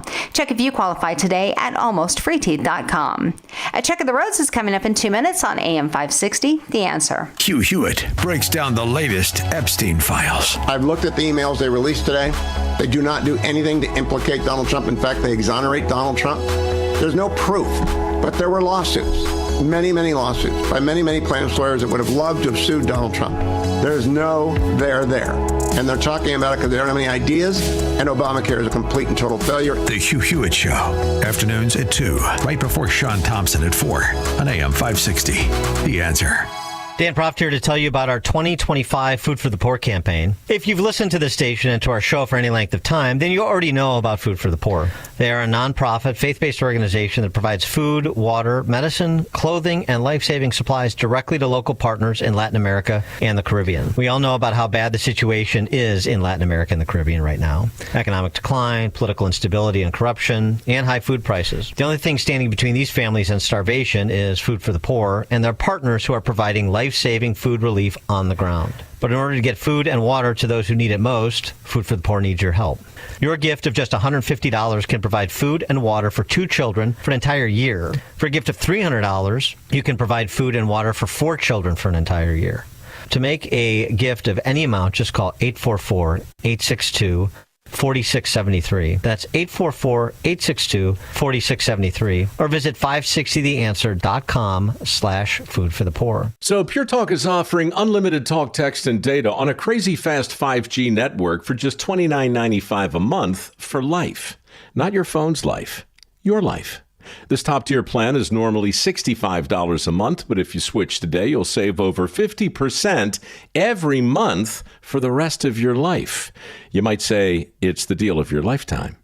Dial pound 250, say micro, offer ends 12/14. Some restrictions apply. Details at puretalk.com. This is the time of the year most of us are checking off our holiday gift list. Identity thieves have lists too, and your personal information might be on that list. Protect your identity with LifeLock. LifeLock monitors hundreds of millions of data points every single second and alerts you to the threats you could miss yourself. If your identity is stolen, your own U.S.-based restoration specialist is going to work to fix it, guaranteed, or your money back. Make this season about joy, not identity theft, with LifeLock. Save up to 40% off your first year at LifeLock.com with the promo code BECK. Terms apply.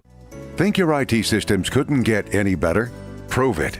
Take the Access One $10,000 challenge. For companies with 25 to 500 employees, we'll conduct a free, confidential risk assessment based on NIST or CIS regulations. If your systems and processes are 100% compliant and we can't find a single improvement opportunity based on the regulations, we'll write you a check for $10,000. For over 30 years, Access One has helped Chicagoland businesses strengthen cybersecurity, streamline IT operations, and reduce costs through managed IT and cloud solutions. Ready to take the challenge? Schedule your free confidential risk assessment. Visit accessoneInc.com/challenge or call 800-654-1555. Certain terms and conditions apply. See details online.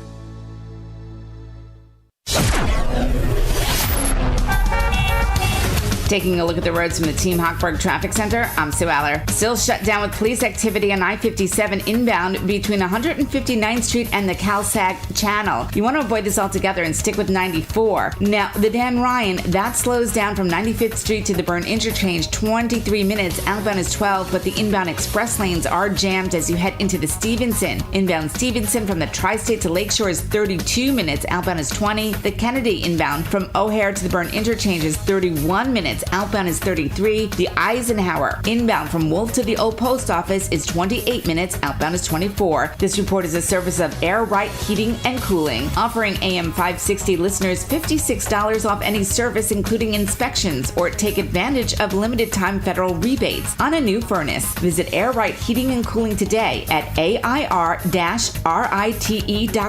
Again, that's AIR-RITE.com. Chicago's Morning Answer continues next, but now a check of your forecast from the National Weather Service. Today we can expect occasional wet snow in the morning, which will accumulate a coating to an inch. The sky will be mostly cloudy and windy with the potential for heavier bursts of snow that may reduce visibility and create slippery road conditions. The temperature will reach a high of 35 degrees. I'm meteorologist Jason Caterina on AM 560, The Answer. Get the latest weather, traffic, and news updates online at 560theanswer.com. Now, from the Signature Bank Studios, this is Chicago's Morning Answer with Dan Proft on AM 560. The Answer.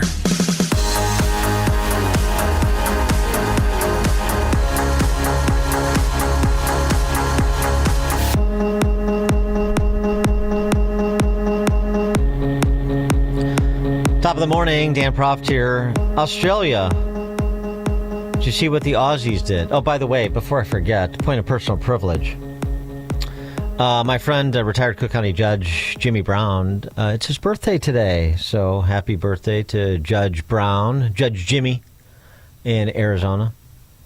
We could use him on the criminal courts in Cook County, I'll tell you that. Okay, Australia. Australia, which is another one of those putative Western nations that is having a difficult time resisting the temptation to move in the direction of command and control. They just banned persons under the age of 16 from using TikTok, Instagram, YouTube, X, Facebook, Snapchat, Reddit, Threads, Twitch, and Kick. Anyone under the age of 16 is banned from those social media sites, will not be able to access. They will be essentially identity protected. Users will have to present ID checks or facial scans, and parents can demand that accounts for their children be deleted by the government. Companies that ignore the law can be fined up to $50 million in Aussie currency. The rule, pushed by the e-safety commissioner, of course, Der Kommissar, Julie Inman Grant, who says it's time to protect kids from the mental health fallout and online predators flooding their feeds. Although it is interesting to note, apps like Discord, Roblox, WhatsApp, and YouTube Kids are exempt since they're mostly used for gaming or family chats. I'm not so sure about that, but okay. Many parents support this. Tech companies obviously do not. And the question is, would you like to see that come to a country near you? 312-642-5600, turnkey.pro answer line. Under the age of 16, again, banned from TikTok, Instagram, YouTube X, Facebook, Snapchat, Reddit, Threads, Twitch, and Kick. Mental health, protecting the mental health of in the formative years, which, I don't know, the formative years for many extend into their 30s.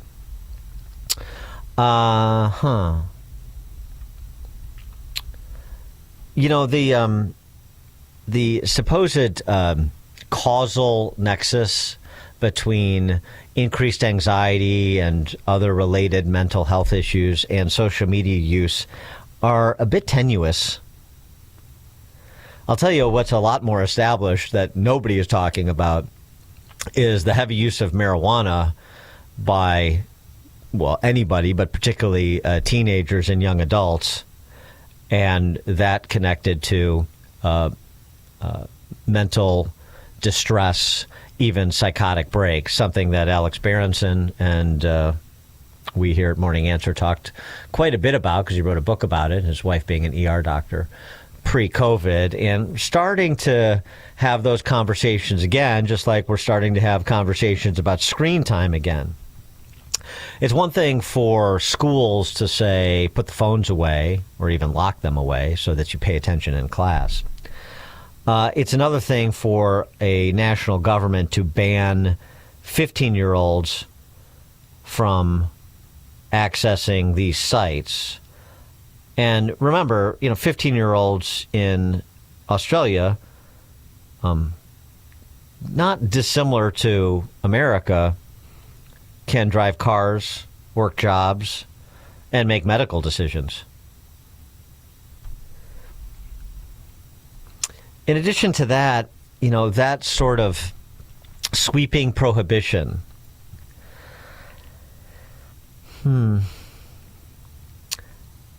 where 95% of Australian teens use social media daily, it is estimated. So what does that do? Does it eliminate the suggested risks, or does it just obviate the need for parental oversight? Does it drive kids into darker places on the internet? Exist in encrypted channels where it's more it's potentially more likely that, for example, predators can operate freely.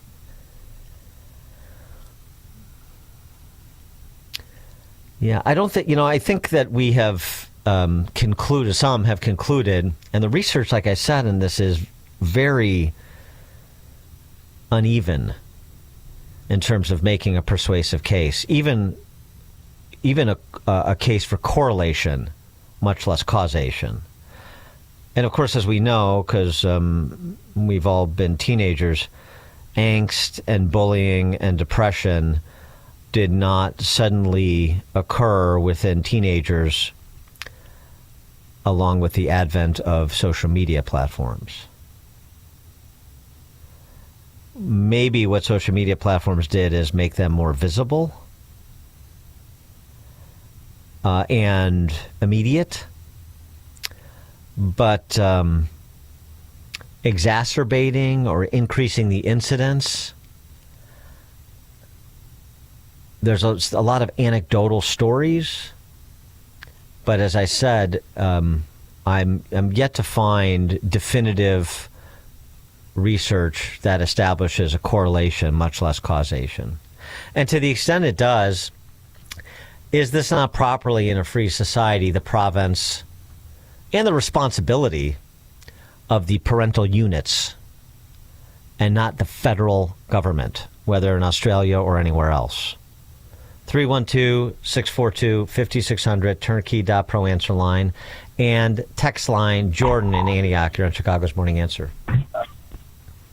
Good morning, Dan. Yeah, I don't think the government needs to get involved in it. I think if you're that concerned about it, then as a parent, you handle it. My son had a phone when he was 13 because he was in sports and he needed to get a ride, but he had no social media on his phone until he was almost 17. And he only got that because of recruiting purposes for his college sports. We would constantly check his phone. Like, he can't hide it. Like, you walk in, grab his phone and see if he's got social media. He knew it was coming if we looked. So he had to, kids can hide things, but they can't hide everything. And then the other thing I did was constantly point out all the negatives of social media at his age. And the biggest one was that the girl who was at college lost her cheerleading scholarship because she said something stupid when she was like 15 years old and got hammered with it. And I said, looked at him. I'm like, you want to throw everything you've got, all your baseball, everything. You want to throw it away over something that you're going to say because you're stupid? And he's like, no. So he totally agreed. He got it. And now he's 19 and he's like mature about his social media. He gets it. So government has no place in it. If you want to worry about it, you're a parent. You can do what the government's doing. Just be a parent. So that's it. Thanks. Thanks for the call, Jordan. Interestingly, somebody who's supportive of this, and this shouldn't influence your independent thinking on it, but Rahm Emanuel, remember him, Tiny Dancer? He wants to be president. He's trying to stake out, below the fold issues to show that he's in touch and in tune. Tiny Dancer says U.S. should follow Australia's youth social media ban. So before you think that this is just a esoteric discussion that has to do with the land of men at work eating their Vegemite sandwiches, no. You have presidential aspirants like Tiny Dancer suggesting we follow suit.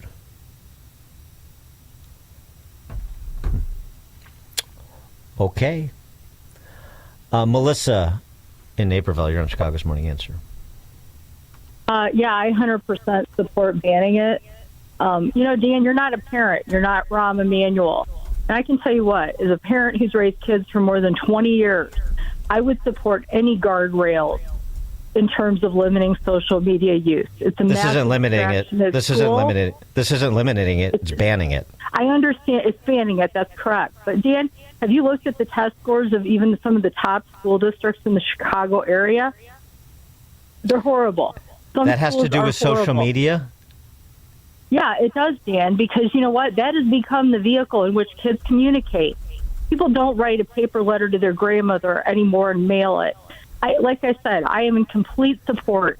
I have seen the mental issues, multiple suicides in our school district, and a lot of this, to some degree, roots back to social media. So, it's a very detrimental thing. Kids can't control themselves at age 16. Maybe at 18, like the previous caller said, but not at 16. And not everybody has the mental, stamina to argue with their kid and to put guardrails on social media. Mm-hmm. And also, these technology companies have plenty of expertise, and they can certainly develop ways for, to have better controls over this. But you think that 16-year-olds, 15, 16-year-olds have the mental capacity to drive, to make healthcare decisions, including invasive surgeries? I think you know what I'm talking about. Yeah. Those sorts of things. They do. But that's not what. But you know what, Dan? But that's not what this conversation is about. This conversation is about social media. No, and schools are already moving in this direction. No, okay? I'm simply saying let's put up the guardrails, Dan. Enough is enough. These companies are making trillions of dollars off of kids and addictive behavior. Thanks for the call, Melissa. No, actually, I think the conversation is about the social and intellectual and emotional development of young people and what sort of responsibilities they should be entrusted with at those, pre-maturation, if you will, ages. I think it is. So, I mean, this is the whole sort of, an 18-year-old can die for his country, but he can't own a firearm. Really? How's that? No, I think there is some need to examine the intellectual consistency of where lines are drawn. There always is. And, I know, like, if you haven't experienced something being a parent, then you can't comment, but that is a fallacious line of reasoning. I can look at data just like anybody else can, and you should. And make determinations about causation and correlation, which is the same thing as researchers in the sociological and psychological space are attempting to do, to examine the issue, whether they're parents or not. The methodology is the issue. The results are the issue. And yes, as I said before, there are a lot of anecdotes, and the plural of anecdote is not data. And the idea that social media and access or time spent is the proximate cause of declining test scores? Show me the data on that. And isolate out the quality of instruction, the nature of the curriculum, the standards that are set.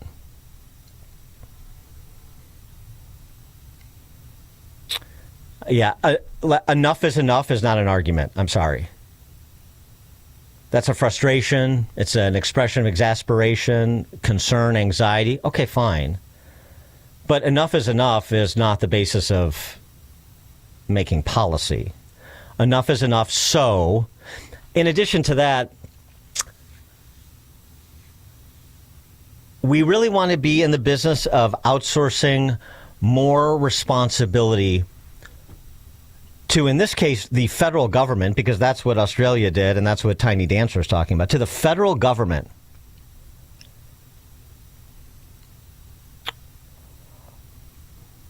And you have no concerns about the censorious nature of government commissars, including in this country.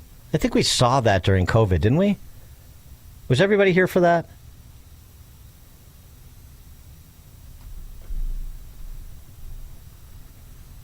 What about television? What about video games? Time spent on video games? Time spent on video games, since those video games, those other platforms that are ostensibly dominated by gamers, there's interaction there, there's bullying there, there's pornography and all sorts of other negative developments that have occurred there between gamers who can communicate in real time. So that's not a problem. But going back and forth on a thread on X or Facebook is? How do you make those distinctions? What's the basis?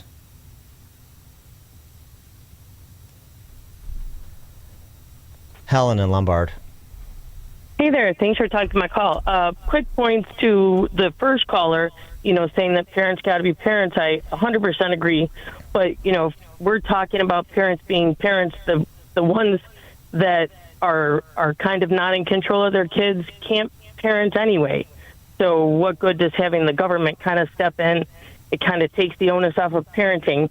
But to the point of the lady saying, kids can't write anymore, or as a teacher, I see that they really are struggling just to put ideas together.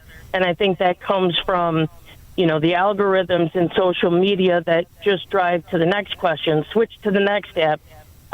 Their focus is, and attention span is decreasing, and their ability to have a conversation. They don't even finish reading a message, and they're already replying and sending it to somebody else. It's not conducive to, solid structure, I don't think. So banning it, I don't know. Parenting more, for sure. Schools taking them away 100%. I don't know if that helps, but that's my thoughts. Thanks for the call, Helen. Appreciate it. Appreciate that perspective. It has gone largely unnoticed that time spent on social media peaked in 2022 and has since gone down into steady decline. According to an analysis of the online habits of 250,000 adults in more than 50 countries carried out for the Financial Times by the digital audience insights company, GWI. It's not just an unwinding of a bump in screen time during pandemic lockdowns. Usage has traced a smooth curve up and down over the past decade plus. Across the developed world, adults aged 16 and older spent an average of 2 hours and 20 minutes per day on social media platforms at the end of 2024, down 10% since 2022. Notably, the decline is most pronounced among the erstwhile heaviest users, teens and 20-somethings. Can we extrapolate to younger teens and preteens? there's also this. The percentage of U.S. teens experiencing major depressive episode in the last year, U.S. teens aged 12 to 17, that has declined from a peak of 1 in 5 in 2021 to 1 in 6 as of 2024. I mean, you know, there's a couple ways you can still blame the phones and social media. Phones drove an increase in depression through the 2010s, which plateaued in 2019. Then COVID drove an additional spike. Phones helped create wokeness and made it more intense. There's another argument I suppose you can make. But that's not just about social media. That's also about the particular content. And, you know, as I want to say, aren't social media channels content neutral? Sort of like a library. You can go to the library and you can check out a book of poetry by Yeats, or you can go to the library and read, you know, some pornographic young adult novel about LGBTQIA plus you know, sexual liberation. And as I said, the list is exhaustive. The line that Australia drew, it's these sites you're banned and these other platforms that provide very similar services and potentially very similar interactions and very similar threats are not.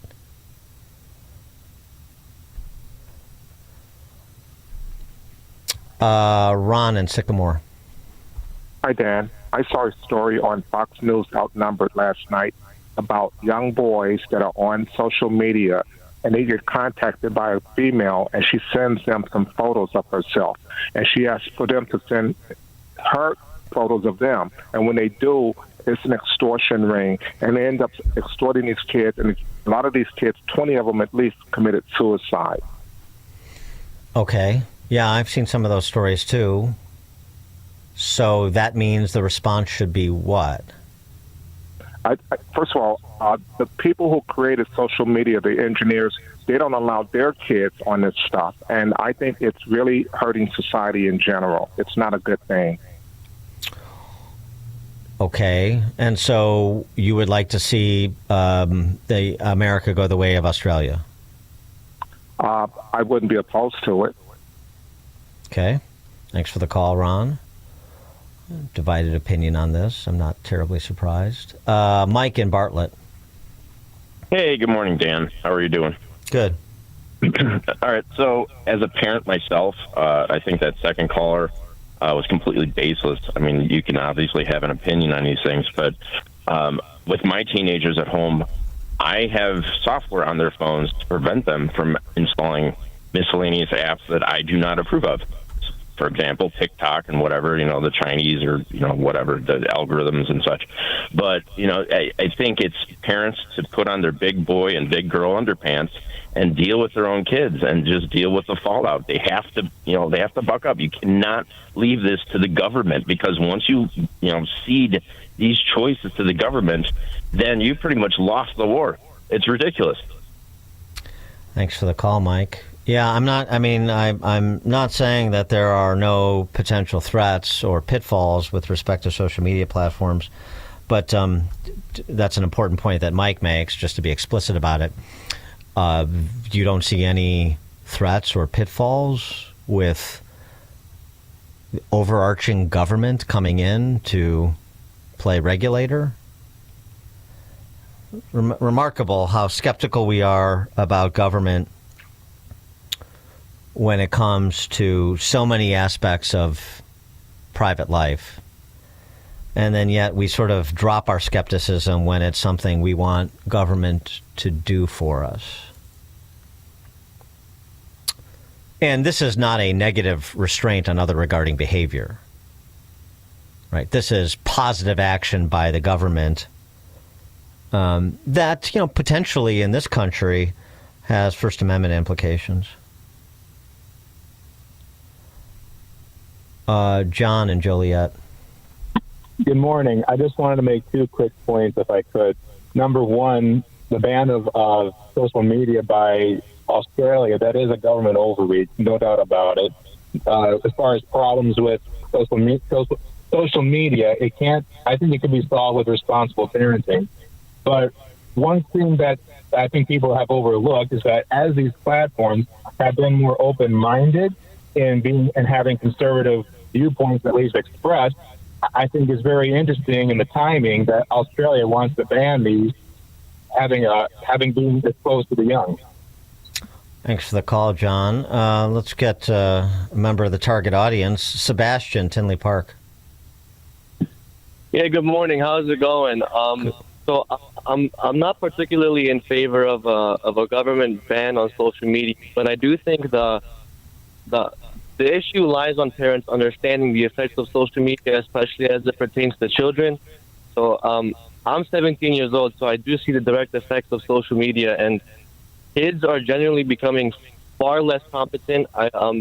Their attention spans are being increasingly shortened, and I especially notice that the verbal IQ of my generation is gone. People cannot comprehend. People cannot form complete sentences or complete ideas.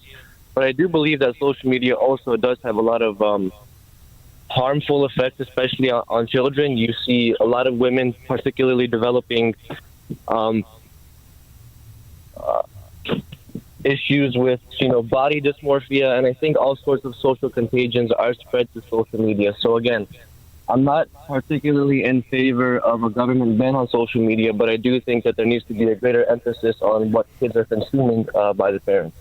And Sebastian, how old are you? I'm 17. Okay, I appreciate it. And you're well spoken, so you're an outlier apparently for your generation. Thank you for your call and your comments. Appreciate that.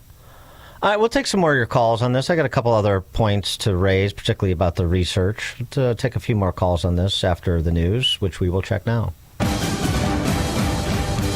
Good morning. It is 37 degrees here in Chicago on AM 560, The Answer. I'm Stace Keene in the AM 560 newsroom. Chicago Mayor Brennan Johnson has revised his corporate head tax proposal, but Republicans say the mayor should not be putting immigrants ahead of citizens. The mayor revealed his new plan yesterday, saying the tax would extract resources from Chicago companies with more than 500 employees. The Chicago City Council is scheduled to meet today, but it's not clear if a budget agreement is in sight. A U.S. Customs and Border Protection officer has been indicted for allegedly sexually assaulting and robbing multiple women in the Chicago suburbs. According to a release from the U.S. Attorney's Office, 44-year-old Louis Uribe has pleaded not guilty to the charges. If convicted, he faces a mandatory minimum sentence of 7 years to life in federal prison. And the Operation North Pole Christmas train is returning for the first time in 5 years. You're invited to show your support on Saturday, December 20th, and cheer on the families who are participating in the annual holiday train trip for seriously and terminally ill children and their families on Metro's Union Pacific Northwest line. This report is a service of AlmostFreeTeeth.com. Think full mouth dental implants are too expensive? Think again, not at AlmostFreeTeeth.com.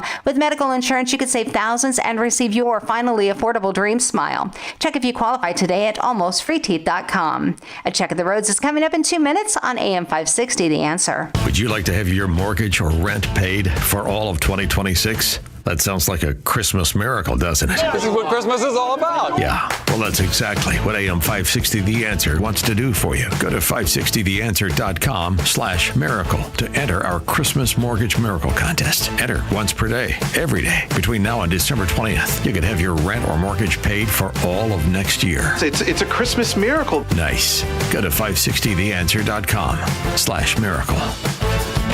The biggest time of the year for stores is during the Christmas season. And if you deal in collector coins, the main source for inventory is from people like you. We want to have our showcases fully stocked before Christmas. Last Christmas, gold was the highest ever recorded in its 5,000-year run. We don't always know if precious metals will go up or down. We're saying that if you don't appreciate that collection Grandpa left, you may want to at least find out what you can get for it. Fox Valley Coins is the trusted place where people come to buy and sell their precious metals, rare coins, and paper money. We're especially interested in purchasing now through the first week of December. And we'll still be buying after we get back from the Christmas break, but we need to purchase now. Fox Valley Coins is located one light north of I-88 on Route 59 on the Naperville-Warrenville border. We'll be closed Christmas Eve through Monday, January 4th, celebrating Jesus' birth with family and for year-end inventory. Merry Christmas from Fox Valley Coins. Family-owned integrity since 1981. FoxValleyCoins.com. At Terra Vista of Oak Brook Terrace, dementia care isn't just what we do. It's all we do. We specialize in caring for those with Alzheimer's and other types of dementia. We're on the forefront of dementia care with a barrier-free, stress-free environment, so residents can explore safely and feel at home. But what truly sets Terra Vista apart? Personalized care. We take the time to learn each resident's story, where they lived, their routines, former careers, even the names of family members. Anyone who interacts with your loved one can immediately make them feel comfortable and understood. We meet our residents right where they are. Residents stay strong and engaged with multi-sensory activities, music, art, horticulture, our beautiful 18,000 square foot outdoor space, and even a personal trainer. At Terra Vista, residents aren't defined by their dementia. We honor the whole person.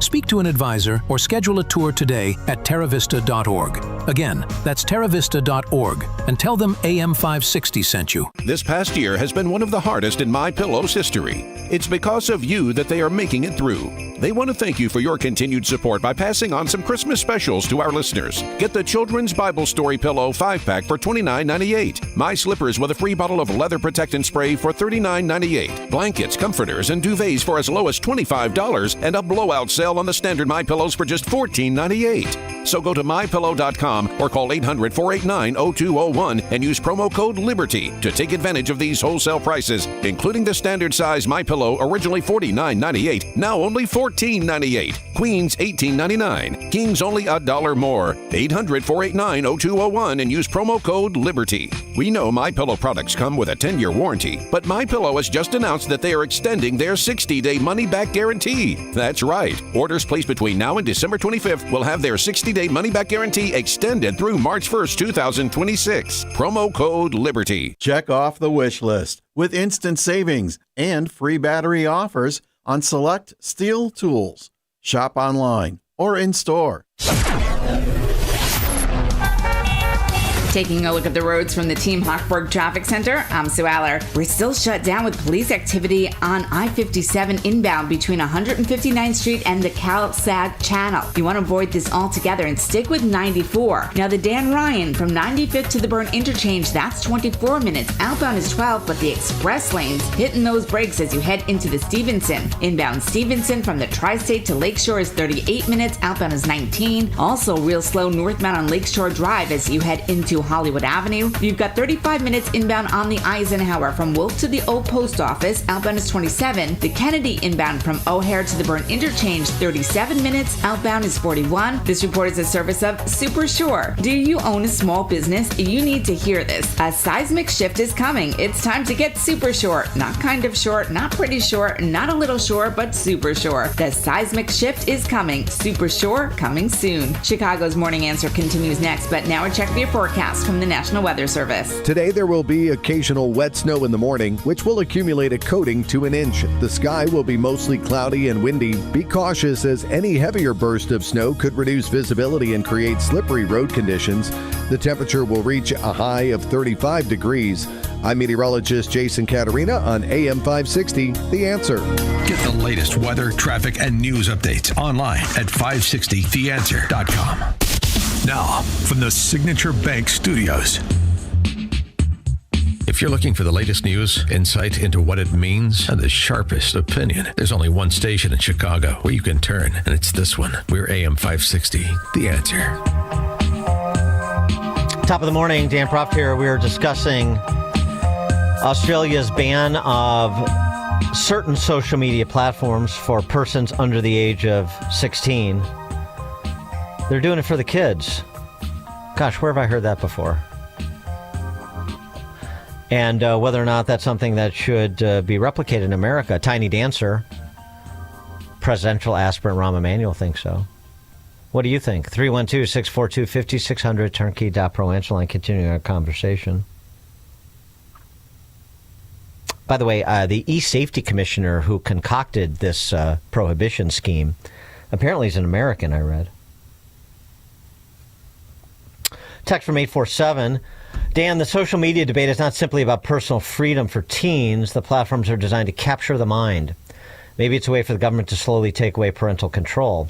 The amount of screen time in school is detrimental to young minds. There's brain benefits in writing in cursive. Even the gaming sites have huge vulnerabilities for kids. There is real potential danger in technology. Yeah, I know. But there's potential danger, as you're intimating here, with government, too. It seems to me that one of the things that people are very susceptible to is you fall into this, when it comes to sort of a government gambit. You compare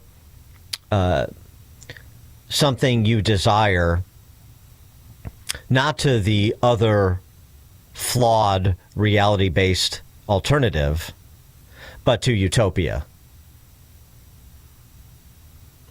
And so we're not comparing potentially marginally improving the mental health of 16 and unders as a category, as a cohort, to utopia.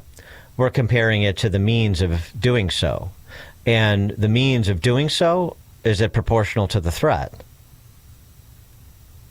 And is there consideration for the pitfalls associated with the means of doing so? So that's the question. It's a little bit more complicated than just say anything that improves or has the potential to improve the mental health of 16 and under 16 kids. Let's do it.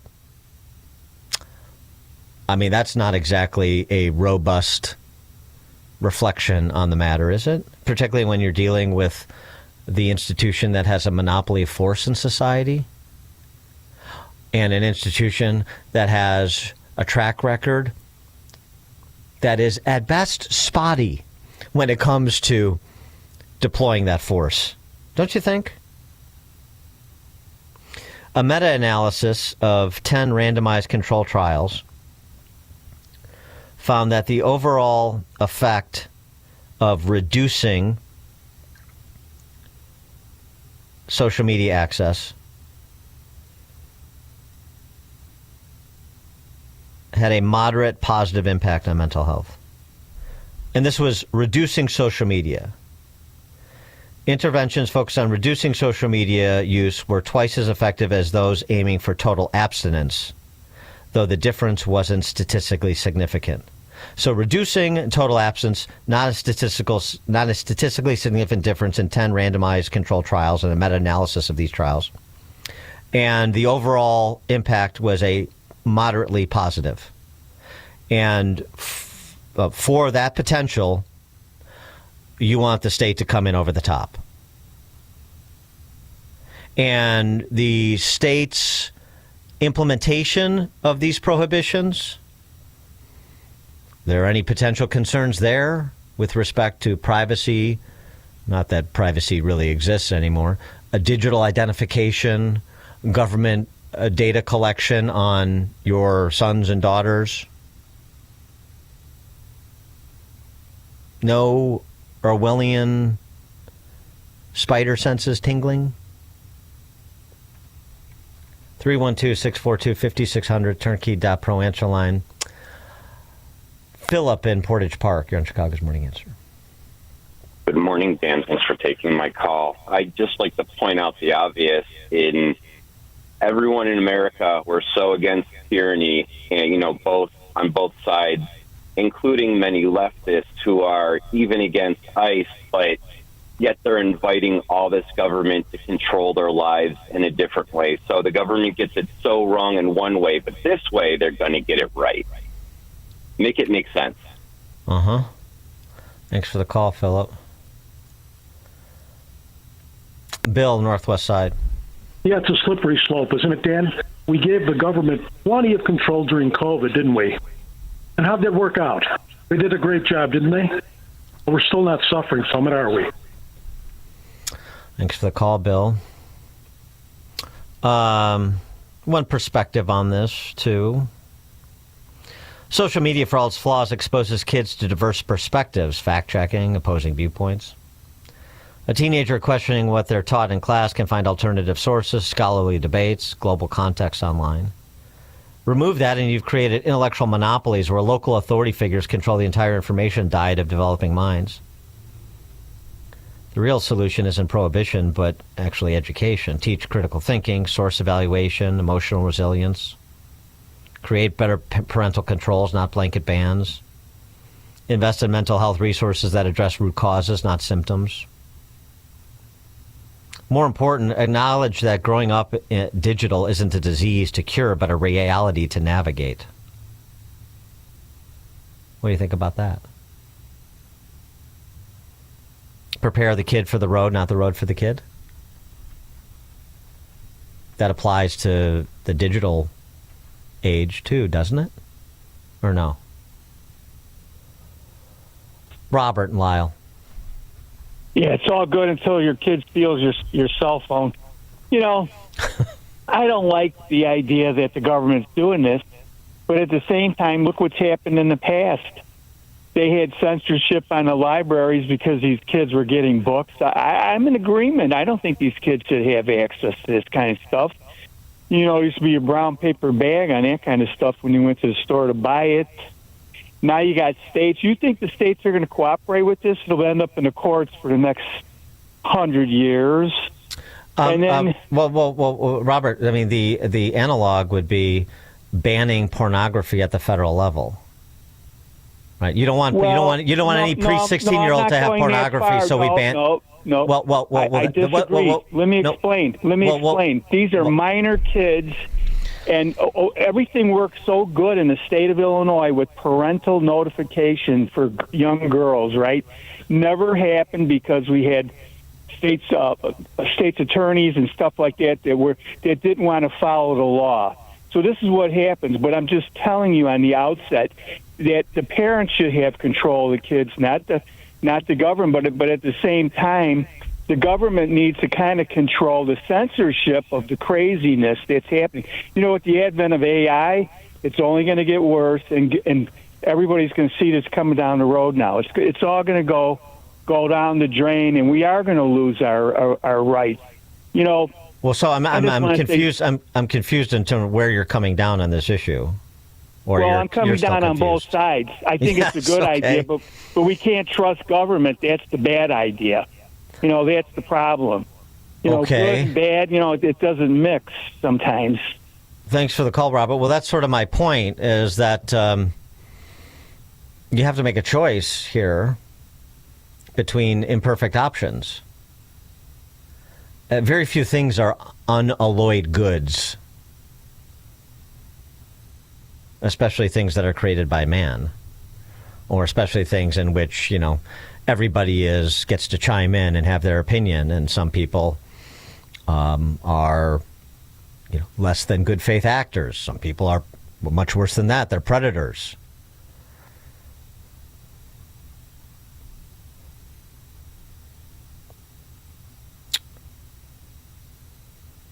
Rolf in Downers Grove.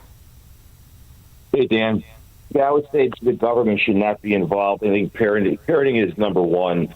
I do back up ICE. Back in the day, I'm 60 years old now, so I grew up in the 70s and 80s. Back then, I was an honor caddy at 13. I played b-ball for money at the caddy shack. I played pond hockey. Right? I climbed trees. We had pay phones, right, and beepers. All right. Now these kids all they do is stare at their phone at dinner. I have 4 kids out of college and 4 grandkids. I miss my brick phone. And get some chores, get a job. Yes, the golden age of Gordon Gekko and his brick phone. Thanks for the call, Rolf. I did those things too growing up, actually. Parallel lives. You know, the other thing about social media, too, in addition to connecting people, and that's why it's attractive to, well, people young and old, frankly. It's not like this is the exclusive province of under 16-year-olds. I mean, it sort of goes to this larger cultural problem that we have too. When you see something happening online that is inappropriate, that is hurtful to be hurtful. I mean, you can, rally around people too, right? I mean, you can build camaraderie online just as much as you can antagonize and divide. Yeah, I don't know. Everybody is so fragile. I mean, and yeah, it's hard to say because I didn't, when I was a teenager, all this stuff wasn't around. I get it. But, I mean, it's one of those things where you have to look at a dynamic and terrible anecdotes, and you have to say, well, what's the proportional response? And, is this in isolation the main thing as compared to all sorts of other competing dangers? And how is it that a small percentage of people succumb to those dangers and the overwhelming majority don't? Dawn in Naperville. Why would you hand over to the government what is your responsibility as the parent? And parenting isn't about control. It's about stewardship. So, I think here's where the conundrum stands, is stewardship starts with example. Thanks for the call, Dawn. Succinct and well said. Drew, Western Suburbs. Hey, Dan. Thanks for taking my call. So I'm involved at my kids' school around the Western Burbs. I actually, believe it or not, I volunteer periodically as a substitute teacher at the local high school. And I'll just be honest with you, based on my experience, parents just need to parent. Teachers need to make sure kids are following the rules. And if parents are making sure their kids are following the rules, we don't have to have the government getting involved. Instead, parents want to be friends with their kids. They want to take selfies with their kids, do the peace sign and all that stuff. If they just regulate their kids, we don't have to worry about the government making all these rules. Thanks for the call, Drew. Maurice in Berwyn. Yes, Dan, just kind of piggybacking off of what some of the other guys said, to their point, you can take out the government if you have parents who are willing to simply do some of these basic things like, hey, dude, go through your kid's cell phone.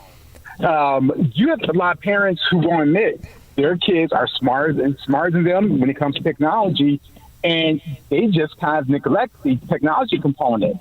You have to go through your kid's cell phone and not be afraid. Don't be your friend to your kid. Be a parent. Thanks for the call, Mo. Tom in Oswego. Good morning, Dan. Dan, I agree with you. I think government, certainly less government, is the solution. As a small business owner, I'm affected by government every day. And the last thing I want is more government. I've got 3 adult children that came in just before a lot of the social media stuff really started catching. Now, Dan, my opinion is this is a bigger societal issue. Once we start getting to a 50, 55, 60% of the public wanting the government or turning to the government for answers and solutions, I'm not sure how it's going to be brought back.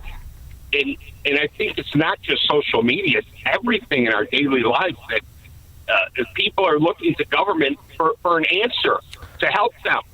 Yeah, thanks for the call, Tom. And again, starting from the premise that those government commissars like the E-Safety Commissioner in Australia or Rahm Emanuel have nothing but altruistic motives.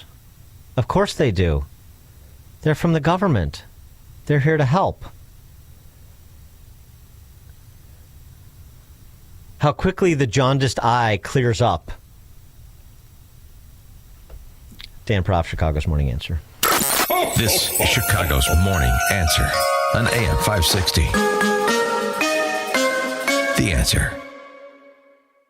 Dan Proft here to tell you about our 2025 Food for the Poor campaign. If you've listened to the station and to our show for any length of time, then you already know about Food for the Poor. They are a nonprofit, faith-based organization that provides food, water, medicine, clothing, and life-saving supplies directly to local partners in Latin America and the Caribbean. We all know about how bad the situation is in Latin America and the Caribbean right now. Economic decline, political instability and corruption, and high food prices. The only thing standing between these families and starvation is Food for the Poor and their partners who are providing life-saving food relief on the ground. But in order to get food and water to those who need it most, Food for the Poor needs your help.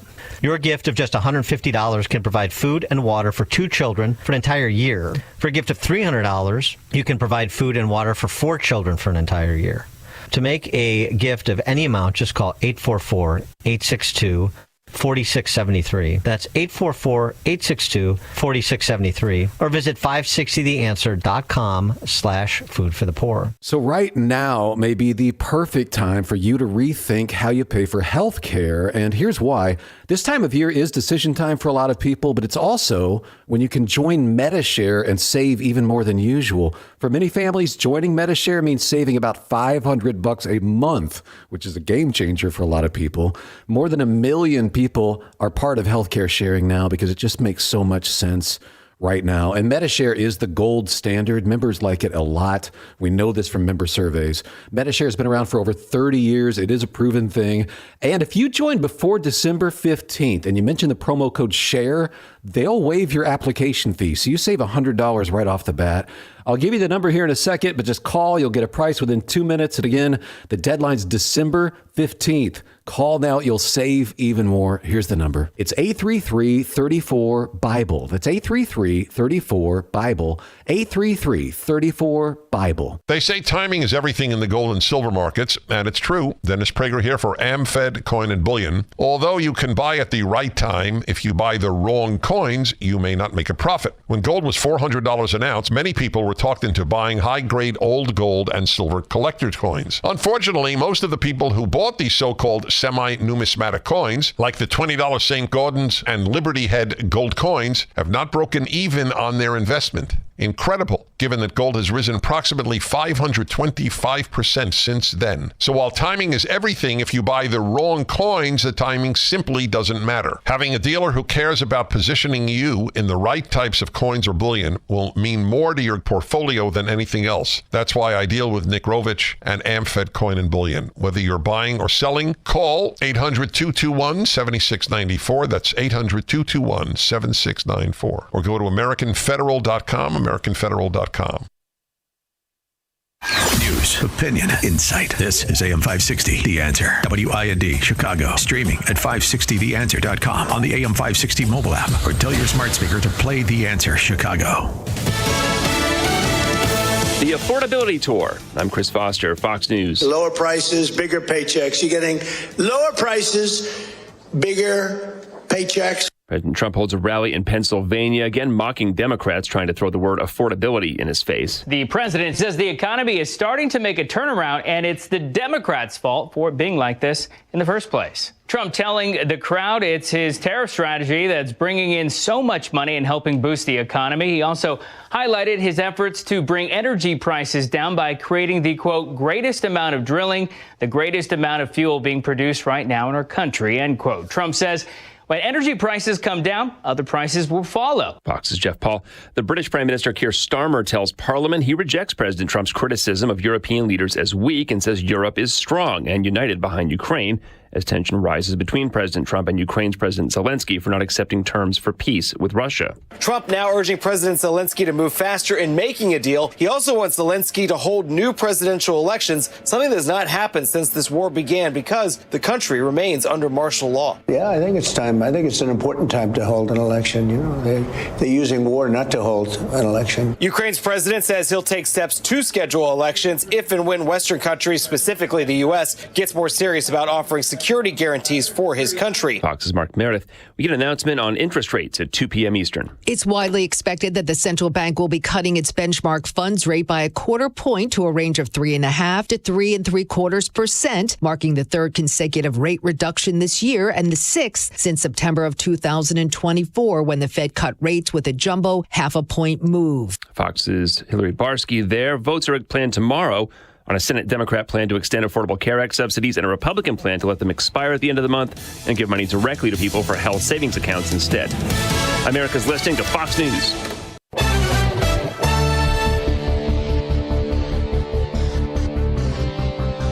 Good morning. It is 35 degrees here in Chicago on AM 560 The Answer. I'm Stace Keene in the AM 560 newsroom. The federal government is threatening to withhold funding for the Chicago Transit Authority unless it takes steps to improve safety on Chicago's public transportation. Fox 32 Chicago's Casey Cronus reports. A new ultimatum, or special directive as they're calling it, came in the form of a letter to Mayor Brandon Johnson and Governor J.B. Pritzker. It specifically points to the horrific attack on the Blue Line last month, where a man who had a lengthy criminal history set a 26-year-old woman on fire. Federal officials are now ordering the CTA to come up with an enhanced security plan by December 15th and implement it by the 19th. Governor Pritzker criticized the letter but said the state is working to improve safety. A U.S. Customs and Border Protection officer has been indicted for allegedly sexually assaulting and robbing multiple women in the Chicago suburbs. According to a release from the U.S. Attorney's Office, 44-year-old Louis Uribe has pleaded not guilty to the charges, which include sexually assaulting and robbing 2 women,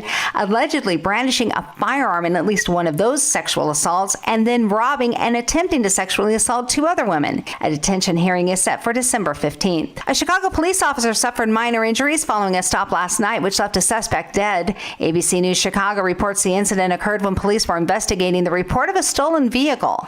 One suspect fled the scene, but another attempted to flee in his vehicle. The officer attempted to remove the suspect from the car, but the man began to drive away, dragging the officer. The suspect was transported to the hospital where he was pronounced dead. A female suspect was arrested. This report is a service of Air Right Heating and Cooling, offering AM 560 listeners $56 off any service, including inspections, or take advantage of limited time federal rebates on a new furnace. Visit Air Right Heating and Cooling today at AIR-RITE.com. Again, that's AIR-RITE.com. A check of the roads is coming up in 2 minutes, but time now for the AM 560 Business Beat, a service of Signature Bank. I'm Susan Lee, and this is the Fox Business Report. The Federal Reserve's meeting wraps up today. A 0.25% cut in short-term rates is expected, though Fed Chair Jerome Powell's comments on the economy and clues about future plans could be even more important than the expected rate cut. Mortgage rates rose slightly last week. The Mortgage Bankers Association's average for a 30-year fixed rate nudged slightly higher to 6.33%. Applications to purchase a home declined slightly, but refinancings rose. China-based gaming and social media giant Tencent Holdings has pulled out of Paramount's hostile bid to buy Warner Brothers Discovery to prevent a possible national security review.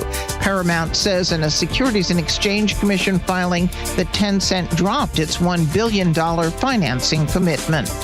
That's your Fox Business Report. I'm Jenny Coselda, invested in you. Mike Gallagher sees it as a huge distraction. Look, this president changes his mind when he feels like it. And he evidently has changed his mind on releasing the Epstein files. It's just kind of a strange, all of it is bizarre. It gives me a headache. There's important things to deal with. The Mike Gallagher Show, weekdays at 9 on AM 560. The Answer. If you or someone you love are getting high quotes for dental implants, visit almostfreeteeth.com today. With a medical PPO insurance plan, it's possible to save 90% off on average to be able to smile again. Check if you qualify now at almostfreeteeth.com. Stuck in a job that just isn't getting it done? Maybe it's time to go for IT. Whether you're just starting out, switching careers, or a military veteran ready for change, My Computer Career can help you launch a rewarding career in IT in months. No prior experience needed. Why spend years getting a traditional degree when your future in IT can start right now? Take the free career evaluation at mycomputercareer.edu today. Your most powerful upgrade? Your career. Go for it. Go for IT. Financial aid is available to those who qualify, including VA benefits. Progressive presents a testimonial of sorts. Hey, slow down! Oh, yeah? Well, you drive like my grandma. She's a very attentive and courteous driver who wears a seatbelt and always uses her turn signals. She's also a talented painter and has very low cholesterol. Not that that has anything to do with her drive. We just thought a more complete picture of who she is might be interesting. Anyway, have a nice day. Safe driver? Get Snapshot from Progressive and get a personalized rate based on how you drive. Progressive Casualty Insurance Company and affiliates. Snapshot not available in California or from all agents. Surcharge possible for unsafe driving. Listen, I'm going to be straight with you. Pain just doesn't hurt your body. It steals your life. I know because I've seen it with people I care about, and maybe you're dealing with it right now. Here's what I love about Dr. Ashley Caravelli and QC Kinetics. They get it. They're not pushing surgery. They're not handing out pills. They're using your body's own healing power to fix what's broken. This is cutting edge. I've talked to people who've been through this. These are real results. No going under the knife, no medication fog, no sitting on the couch recovering, just your body doing what it was designed to do, heal itself. QC Kinetics gives you long-term relief. Make 2026 the year you get back to living without pain. They've got weekend appointments, free consultations, and you can use your HSA or FSA spending accounts. Your first consultation is free, so don't hesitate to call to find out more. Call 312-827-6261. Again, 312-827-6261. One more time, that number is 312-827-6261. So Pure Talk is offering unlimited talk, text, and data on a crazy fast 5G network for just $29.95 a month for life. Not your phone's life, your life. This top-tier plan is normally $65 a month, but if you switch today, you'll save over 50% every month for the rest of your life. You might say it's the deal of your lifetime. Dial pound 250, say micro, offer ends 12/14. Some restrictions apply. Details at puretalk.com. This is the time of the year most of us are checking off our holiday gift list. Identity thieves have lists too, and your personal information might be on that list. Protect your identity with LifeLock. LifeLock monitors hundreds of millions of data points every single second and alerts you to the threats you could miss yourself. If your identity is stolen, your own U.S.-based restoration specialist has got to work to fix it, guaranteed, or your money back. Make this season about joy, not identity theft, with LifeLock. Save up to 40% off your first year at LifeLock.com with the promo code BECK. Terms apply. Gain insight into building strong marriages and raising godly children with Focus on the Family with Jim Daly each weekday at 11:30 a.m. on our sister station, AM 1160. Hope for your life.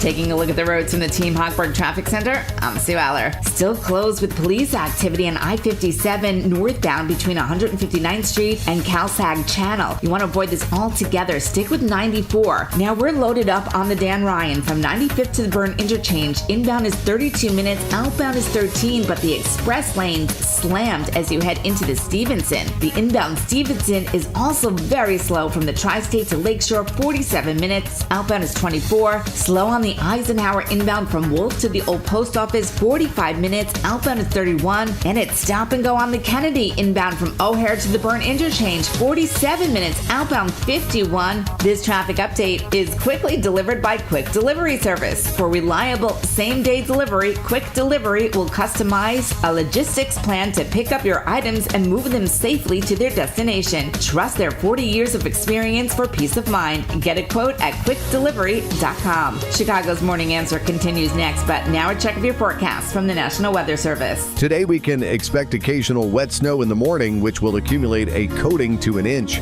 The sky will be mostly cloudy and windy with the potential for heavier bursts of snow that may reduce visibility and create slippery road conditions. The temperature will reach a high of 35 degrees.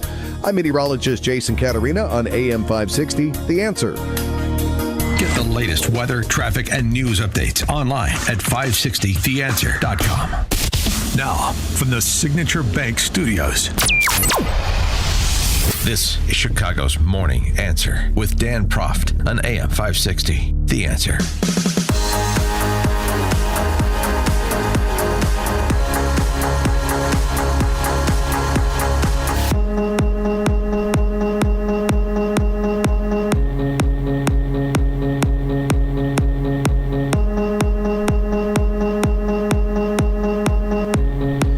Top of the morning, Dan Proft here. Could we see an end to birthright citizenship coming? Supreme Court's taken up the case, Trump v. Washington. Donald Trump was making the case quite succinctly, actually, yesterday at that rally he had in Mount Pocono, Pennsylvania.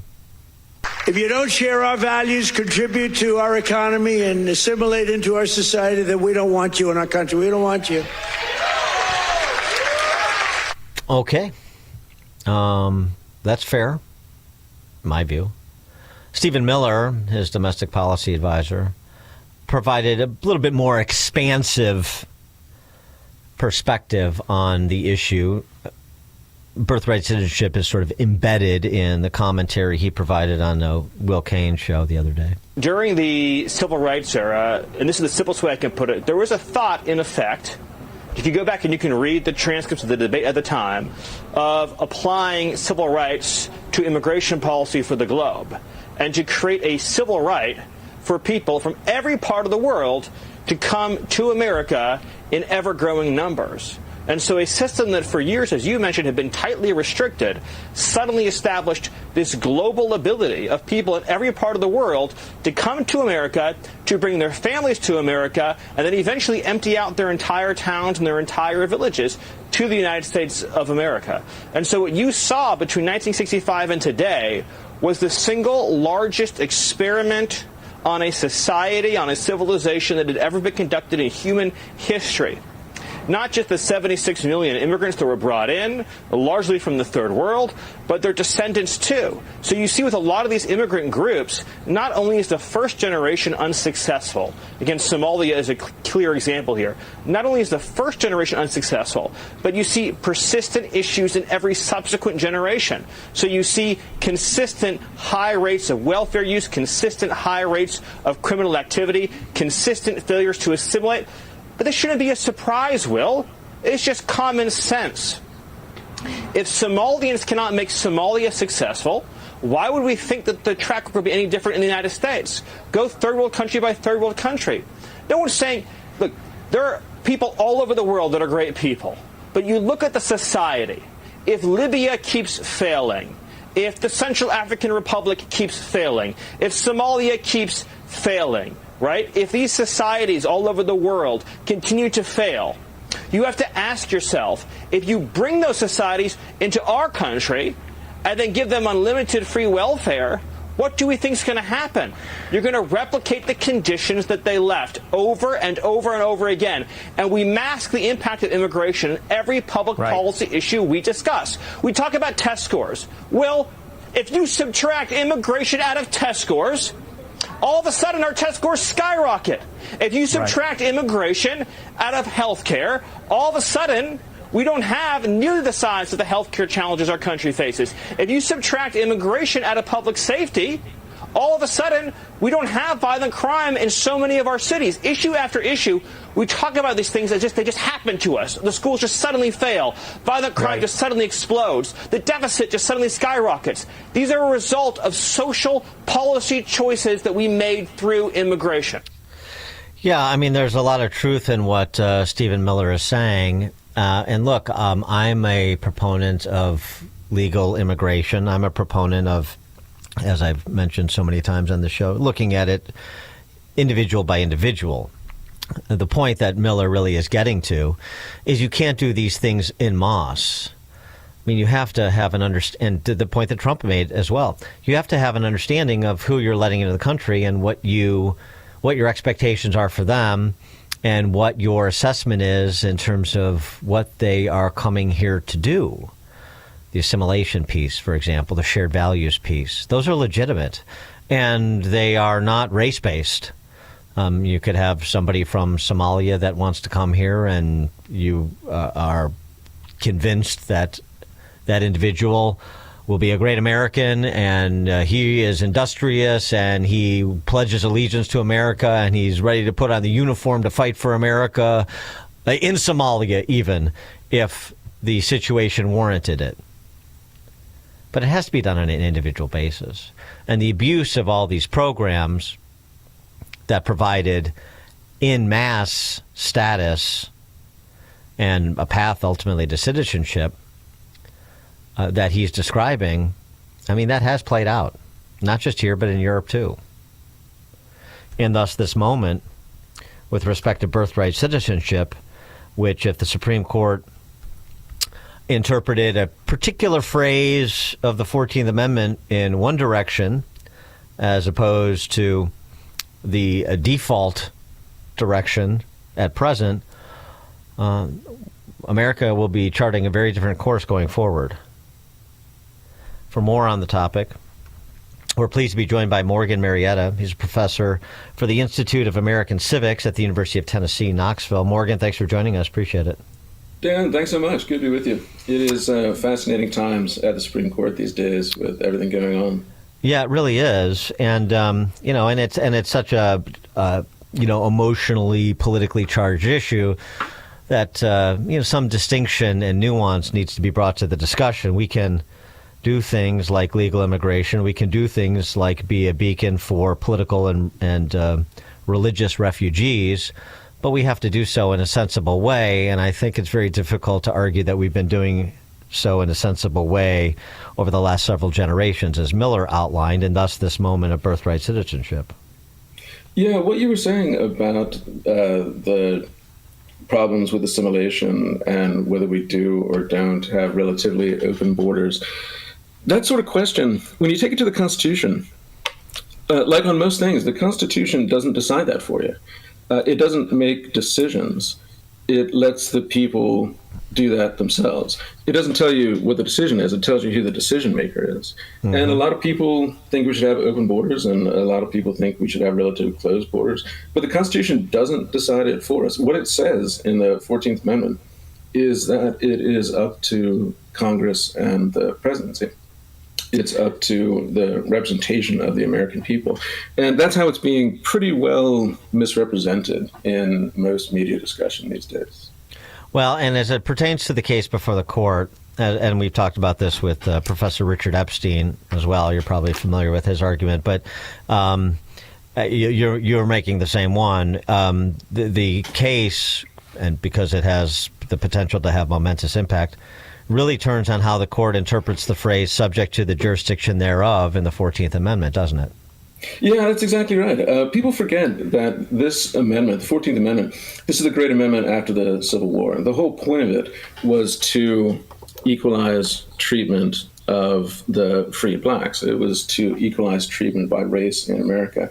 And they weren't really even thinking about illegal immigration the way that we think about it now. But they wanted a phrase that would let everyone know that anyone who was born here and who was rightfully here, who were the formerly enslaved people, that they would be persons and they would be citizens.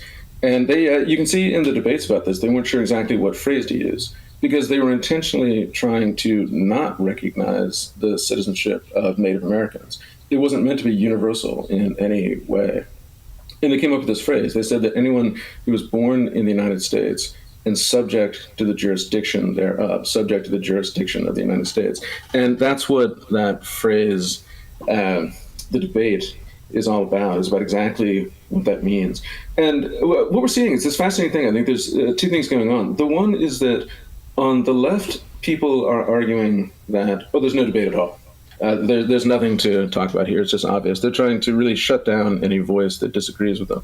But of course, a lot of people disagree.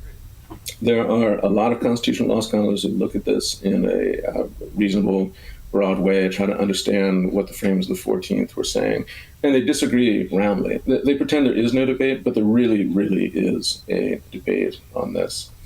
And the second thing, go ahead. No, go ahead. Well, there's it's fascinating to watch that how we understand the Constitution as a whole and how the Supreme Court interprets it has gone through this massive revolution in the last few years.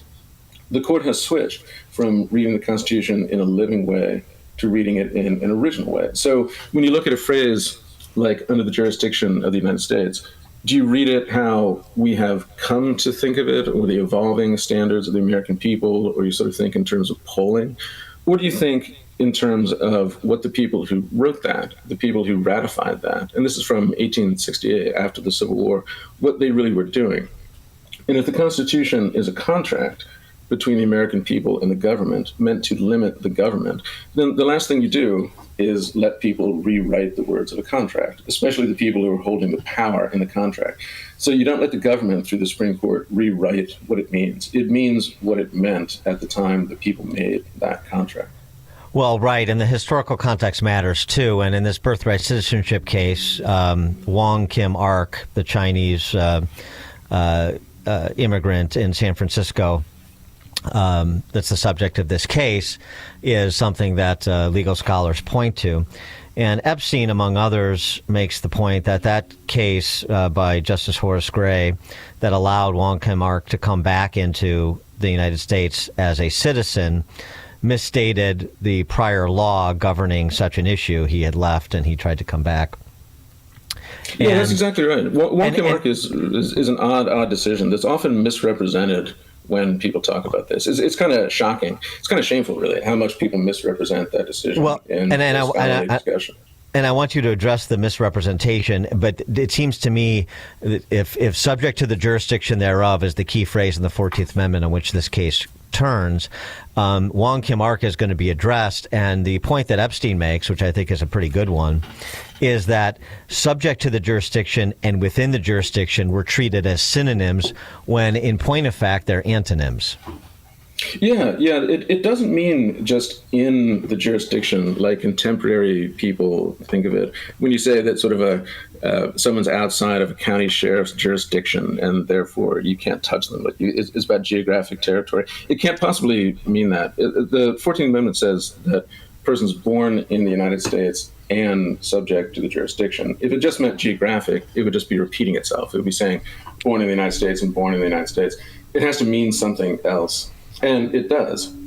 It means under the political allegiance and protection of the United States. In other words, it's a mutual agreement that someone has said publicly, I am desiring to be a resident and become a member of the United States, a citizen, meaning someone who has equal political control. What we're doing is we're deciding who gets to vote and who gets to have collective decision-making with us. And we don't just let anyone do that. You can't do that by your own demand. Like, Dan, you couldn't demand to be a French citizen. Right. The French get to decide that. And the intuition here is that it has to be mutual. A person publicly says they want to be a part of our community, a citizen, and we get to decide if they are or not. But that's what under the jurisdiction means. It means that you have been accepted as a member of the community. And that's what it always meant. And in the case of people who are here illegally, it clearly does not qualify with that mutual agreement. They are evading the authorities. They have not actually openly declared that they are under the laws of the United States. They're evading the laws of the United States. And the American people clearly have not accepted them as being under the jurisdiction. And the important thing to understand here is that people talk about Wong Kim Ark, and we can talk in a minute about why that decision really has not been honestly described. But there's another case called Elk v. Wilkins, and this was in the 1880s, about 15, 20 years after the 14th Amendment. And this was a case about a Native American who was suing for citizenship. And the court said very clearly that in the meaning of the 14th Amendment and how the American Constitution sovereign people, that means that an independent free people get to decide who is in their group. There's no such thing as citizenship by demand. Under the principles of the Declaration and the Constitution of the 14th, we get to decide. We have to grant consent. And that was the understanding of the 14th Amendment at that time.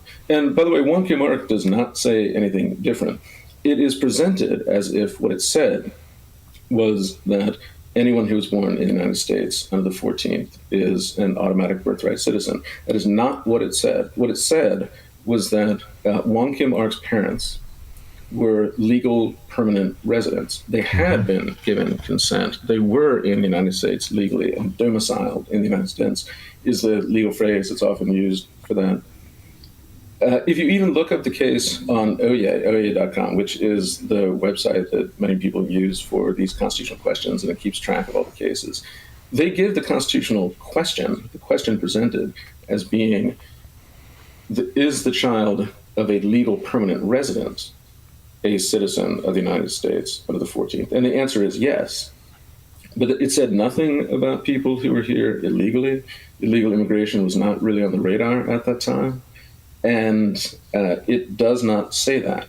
So the Supreme Court really does have to decide this for the very first time, whether the children of illegal migrants, or actually someone who was here for birth tourism. And that's the other part of the decision that people don't talk about a whole lot. It's about people who come here, often from China, just to have the baby so that the baby has U.S. citizenship, and then they go back to China and have no connection to the United States of any kind. That was the other reason for the executive order that the Trump administration put into place. So it's also about temporary sojourners, is the phrase for that. Someone who's just visiting here in the United States. And neither one under the 14th have an automatic claim to birthright citizenship. We as a people have to decide if we're going to allow them to be citizens or not. So how confident are you that Wong Kim Ark, at least as applied, goes the way of Plessy v. Ferguson and Roe v. Wade? Well, I'm really not, is the thing. I'm not really confident at all. No, not at the current Supreme Court. There's an argument, you hear this a lot. It bothers me a great deal because I think it's kind of an insult that's in Wong Kim Ark. But a lot of people on the left buy it. But weirdly, a lot of people who think of themselves as originalists also buy this, even though it is not the original reading of the 14th at the time. And the argument pretty much goes like this. This is actually something that the 14th Amendment and the Constitution don't address directly. So you have to take the principles of it and then apply them to the contemporary problem, which is what originalism is all about. Often the Constitution doesn't tell you exactly. It tells you the principles, and then you apply the principles to the current problem. But what they did in Wong Kim Ark is they did actually have a discussion that tends to lead in the liberal direction on this, in the direction of birthright citizenship. Because what they said, they asked the question, what is the common law, especially the old British common law? And when we declared ourselves independent, we still needed law. We brought over the British common law, and then we adapted it to American purposes. But what we explicitly did is say that the parts of the British common law that don't make sense anymore under American independence and American principles of natural law and rights and free people just simply don't apply anymore. But what they did in Wong Kim Ark is they took the old British common law rule, and the British common law rule was that the subjects of the king, and they weren't talking about citizens, they were talking about subjects. If anyone was born on British soil, the king declared them a subject. And there were very few exceptions to that. But it's pretty easy to understand why. The king wanted cannon fodder. He wanted as many soldiers as he could get. The king wanted as many subjects as he could get to increase his own power. And that's because those subjects had no claim on him. They didn't have rights. They weren't supported by the government. The king wanted anybody he could get. But when we became citizens rather than subjects, that's a completely different thing. It's not the king seizing people for his own benefit. It's citizens who get to decide who else are democratic decision makers along with them. And everything changed after the Declaration. So it's really insulting to the American project, actually, to say that British common law of kings and subjects comes over. And so I really hate it when people make that argument because it makes no sense. But what they say, even though it's wrong, is that under British common law, which they say we should accept, which we should not, that there were only very few exceptions to birthright citizenship. Well, one of them was if you're an ambassador's kid, and another one was if you were the kid of an invading army. So they think that those are the only exceptions. But that is not what they meant by subject to the jurisdiction of the United States. Yeah, well, I mean, actually, Epstein, in his argument against birthright citizenship, addresses that in part by referencing Blackstone's writings on the topic, too. Yeah, that's right. Which support the claim that you're making. Yeah. If you look at what people thought at that time, if you go back to Blackstone even earlier, but if you look at the legal treatises of the time, if you look at the popular discussion at the time, most importantly, if you look at what the congressmen, and especially the senators, when Jacob Howard, the senator, introduced the 14th Amendment and talked about it and explained it, he explains very clearly, this is all in the record, of what it meant and what it was attempting to achieve. And it was not about these British common law exceptions alone. It was about this broader idea that you had to have mutual allegiance, that if you were accepted by the United States based on our consent, and you were here legally, and we had granted this kind of membership, then of course your kids are citizens, but not otherwise. So the problem is that so many people were taught in law school, and it's been repeated so many different times, this misrepresentation of what Wong Kim Ark said, that it applied very broadly, and that the British common law is obviously the way to understand it, that some originalists had decided that originalism means reaching back into the history, back to the British common law, instead of looking at the original meaning, the public understanding, what the authors said at the time of the 14th. Originalism means you look at the authors and ratifiers, the original public meaning at that time, not to go back into antiquity. So people have been tricked by this, I think. And to answer your question, the three liberals are very much going to rule against birthright citizenship. Oh, no, but in favor of automatic birthright citizenship, of course. And right. against the Trump administration. The problem is that I don't have a lot of confidence that the alleged originalists on the bench will actually have the courage, really. I think it's a matter of courage. You have to stand up to people who say, oh, you sound mean. You sound like you're being heartless. And again, the Constitution doesn't decide what's mean and what's heartless. It decides who gets to make the decision. And the decision has not already been made. It's up to what the American people think, how we think about assimilation, how we think about what proportion of the country should be foreign-born, and how much time we want to give for assimilation, and how we handle immigration. It is fully up to the Congress to decide to whom we grant living under the jurisdiction and being a birthright citizen. Well, we're going to find out. What's going to happen is that John Roberts, I think, may well side with the liberals. I think that Kavanaugh might also. Barrett might also. So they only need two of the originalists to come over, and they might get a 5-4 or even a 6-3 decision out of it. So I don't have a firm prediction on it, but I'm afraid what's going to happen is that a couple of the Republican appointees will not have the courage to follow the original meaning of the Constitution, and they will side with the liberals on this. But I expect a deeply split decision. Hopefully we'll be pleasantly surprised with an exhibition of courage, particularly from Roberts and Barrett. We'll see. Morgan Marietta, professor for the Institute for American Civics at the University of Tennessee, Knoxville. Morgan, thanks for joining us again. Appreciate it. Thanks so much. Take care. Take care. And Morgan Marietta, join us on the Turnkey.pro answer line. Let's check the headlines.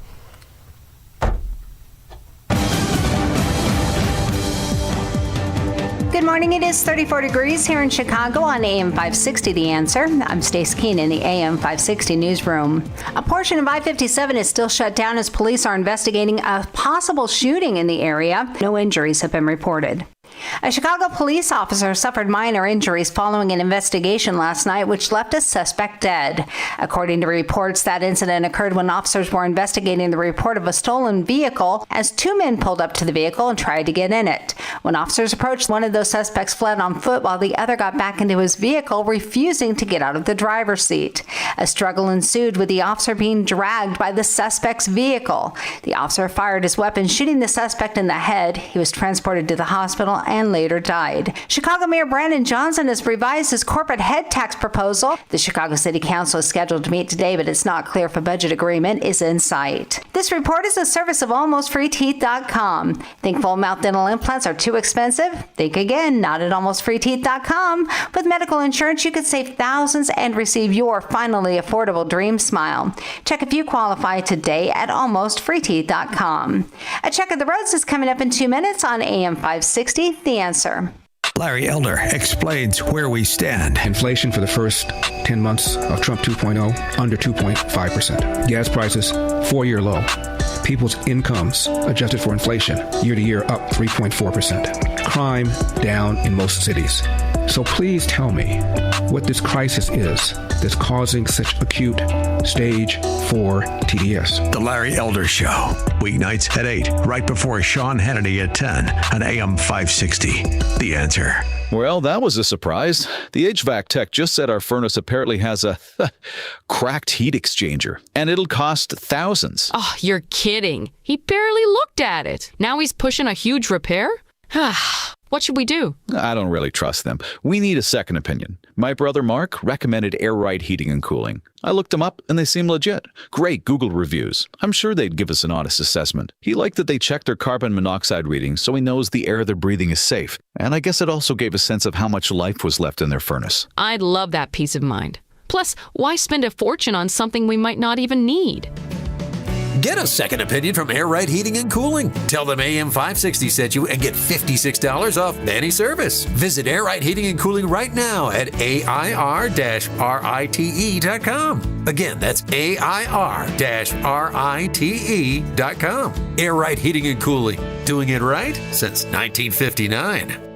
You need a construction company, but who? Call Croscom. A construction company you can trust that shares your Christian and conservative values. For decades, Croscom has been doing work in Chicagoland, Northwest Indiana, and Wisconsin. Roofs, siding, windows, doors, gutters, basically everything for your home or business, even solar. Quality work and professional services that make you feel great about your decision to work with Croscom. Call Croscom. 630-871-5500. Give them a chance to earn your business. If your repairs are due to storm, fire, or flood damage, you need to call Croscom. They're licensed public adjusters. They work for you, not the insurance company. Croscom will work to get you the money you deserve, the maximum payout. They know the insurance companies and how to deal with them. They win for you. Call Croscom. Croscom Construction and Public Adjusters. This is Dan Lights with Croscom. You can trust us with your home or business for high quality work and fair prices. It's the only way we do business. 630-871-5500. CroscomPublicAdjusters.com. When you're looking to make your business bulletproof, what comes to mind? Trustworthiness? Accuracy? Truthiness? Well, that's not even a real word. In today's competitive business landscape, considerations like trust, attention to service, accuracy, and knowledge are critical. So is cost, and finding the right balance is important, especially where your business insurance, employee benefits, and executive compensation needs are concerned. For bulletproofing your business, remember DSP Insurance Services. DSP is family-owned and has provided comprehensive risk management solutions and strategic excellence across industries for over 40 years. Business owners continue to partner with DSP because they offer the robust services of a national broker, yet a personal touch that is harder than ever to find these days. Contact DSP Insurance Services for a business and risk audit today. Visit online at dspmybusiness.com. That's dspmybusiness.com. DSP Insurance, your outsourced risk management department since 1981. This hourly segment is brought to you by In the Know with Craig Bolanos, powered by VestGen Wealth Partners, Sunday morning at 10 on AM 560 The Answer.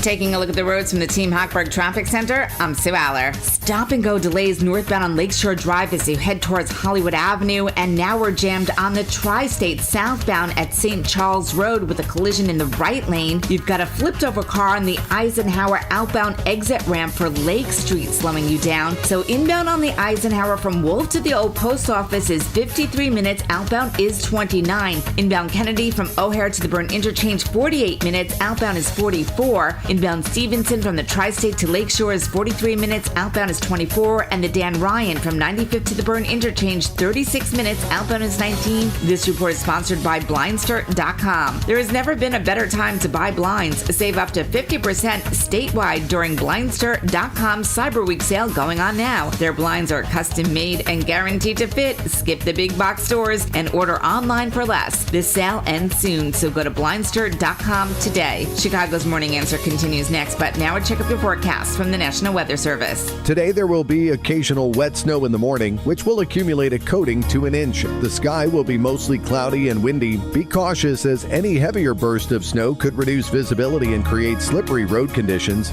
The temperature will reach a high of 35 degrees. I'm meteorologist Jason Caterina on AM 560, The Answer. Get the latest weather, traffic, and news updates online at 560theanswer.com. Now, from the Signature Bank Studios. If you're looking for the latest news, insight into what it means, and the sharpest opinion, there's only one station in Chicago where you can turn, and it's this one. We're AM 560, The Answer.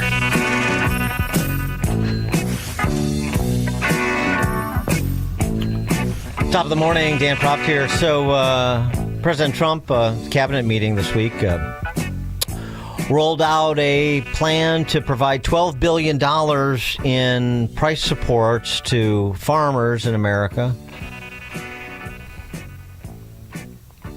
Here was his explanation. I'm delighted to announce this afternoon that the United States will be taking a small portion of the hundreds of billions of dollars we receive in tariffs. We are making a lot of money from countries that took advantage of us for years. They took advantage of us like nobody's ever seen.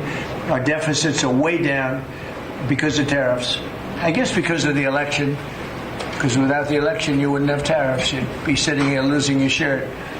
But we're taking in billions. We're really taking in trillions of dollars, if you think about it, Scott, because the real number is, when you think of all the money being poured into the country for new auto plants and all of the other things, AI. So what we're doing is we're taking a relatively small portion of that, and we're going to be giving and providing it to the farmers in economic assistance. And we love our farmers, and as you know, the farmers like me, because based on voting trends, you could call it voting trends or anything else, but they're great people. They're the backbone of our country. So we're going to use that money to provide $12 billion in economic assistance to American farmers. $12 billion is a lot of money, Merrill. What do you think? Peanuts for you, though, right? Peanuts. She's a farmer of rice. This relief will provide much-needed certainty to farmers as they get this year's harvest to market and look ahead to next year's crops, and it'll help them continue their efforts to lower food prices for American families.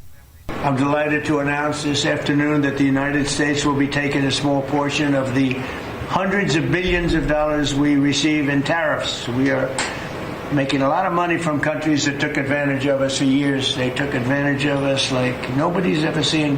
Our deficits are way down because of tariffs.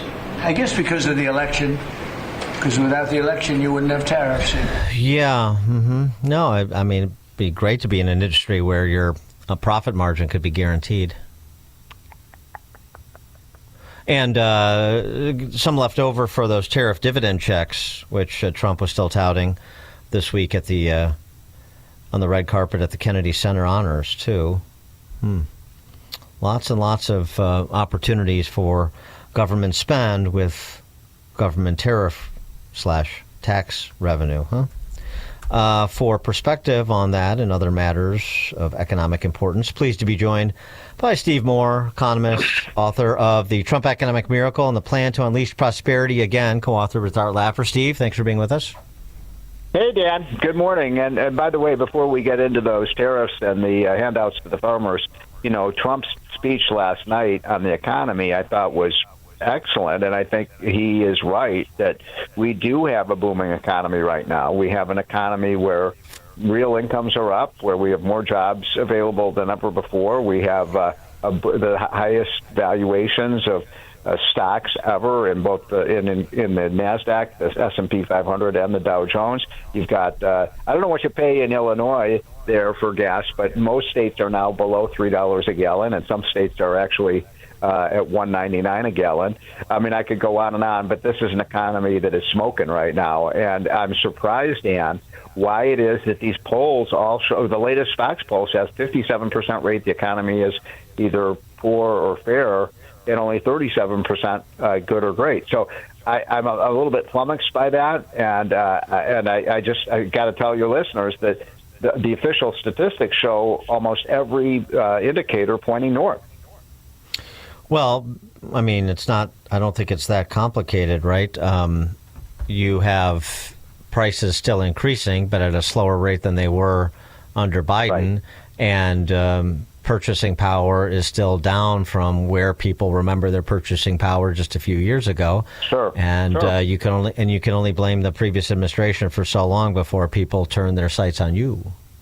Well, that's true, but it is also true that 87.5% of the increase in the price you're paying for beef or for eggs or for for healthcare or rent or whatever it might be, 87% of that price rise happened under Biden, not under Trump. So I know, I agree, but I'm just telling you the facts. So I know. But here's the problem. You've got half of Americans who just, we're such a polarized country. Half of Americans hate Trump, so they will never say anything good about the economy. But also, there's this kind of psychological effect where people tend to focus on the things that are rising in price, not the things that are falling in price. Right? We used to measure sort of the kind of lead indicator of inflation used to be gas prices, right? But now gas prices are down by 40%, so now we don't look at gas prices. We look at beef prices or whatever it might be. So I'm just a little bit frustrated by that. I do not like this idea of giving handouts to farmers. I mean, let's get out of the business of corporate welfare. Let's get out of the business of handing people money. It's an economic model that does not work. Well, I mean, I was going to say, I mean, if it's good enough for the farmers and meets Where's my cut? Where's my check? Yeah, well, yeah, let's subsidize the meat producers. I mean, there's all that trillions of dollars in tariff money. Let's subsidize the egg producers. Let's subsidize. You and I are paying those tariffs. Why don't we get by the way, then he came up with an idea. And by the way, I love Trump, but I just think it's a bad idea. Then he said, why don't we just give a check to $2,000 for everybody? Right. I'm like, come on. We're running a $2 trillion deficit. We're going to send everybody a $2,000 check? Subsidies for all my men. Yeah, there you go. Right? I mean, that's it. I mean, that seems to be the approach, and we're going to see that extended in all likelihood with respect to Obamacare and those beneficiaries of the Biden temporary subsidies. It was such a terrible idea that they were going to extend it. Dan, I know that you make about $600,000 a year with your high-paying job there at the radio station. So you are eligible with your $600,000 a year salary for Obamacare subsidies. Finally, they got to me. Yeah, I was waiting patiently. The Democrats are saying they will shut down the government unless we give people who make $500,000 a year free health care from the government. Right, and you talk to people on the Hill, and you expect the Republicans to blink on that, don't you? Yes, they probably will. I mean, but because they bake this in the cake. The Democrats, I have to say, they're sometimes they're really stupid, but politically they're very smart. They set this up when they passed Obamacare 15 years ago. You and I talked about this 15 years ago. We predicted that the system was going to crash, the prices would go out of control, and then they'd say, well, we need to put more people under the program, more and more. I mean, you and I probably couldn't sit down, Dan, for a half an hour and come up with a stupider way to pay for health care than what we have right now. Although, I mean, we talked about this earlier in the program with the health insurance expert, but, you do have credible legislation in the Senate sponsored by Bill Cassidy, and you could, really make a full court press on this, but it seems like this is something where they're going through the motions to introduce this legislation that's been in some form presented before, knowing it's not going to pass, then say we did the best we could and those nasty Democrats blocked it in the Senate, and so we're going to extend the subsidies and call it a day, and the argument really never gets a full airing.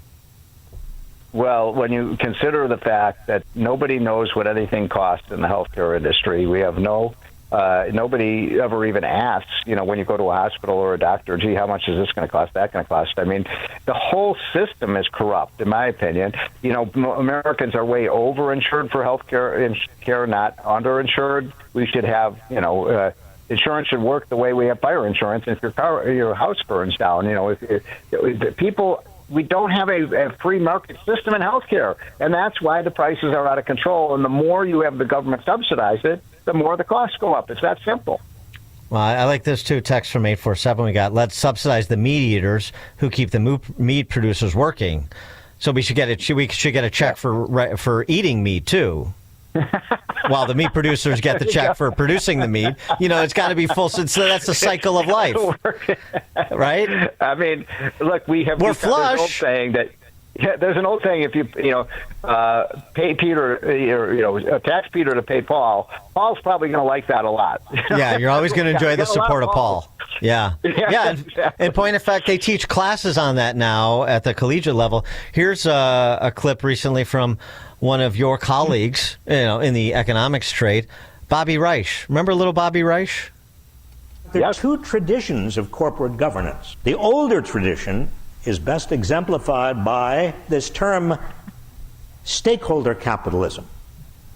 Corporations have responsibilities to their employees and their communities, even if this means sacrificing profits and shareholder returns. And the other view is shareholder capitalism, that the only purpose is to maximize share values.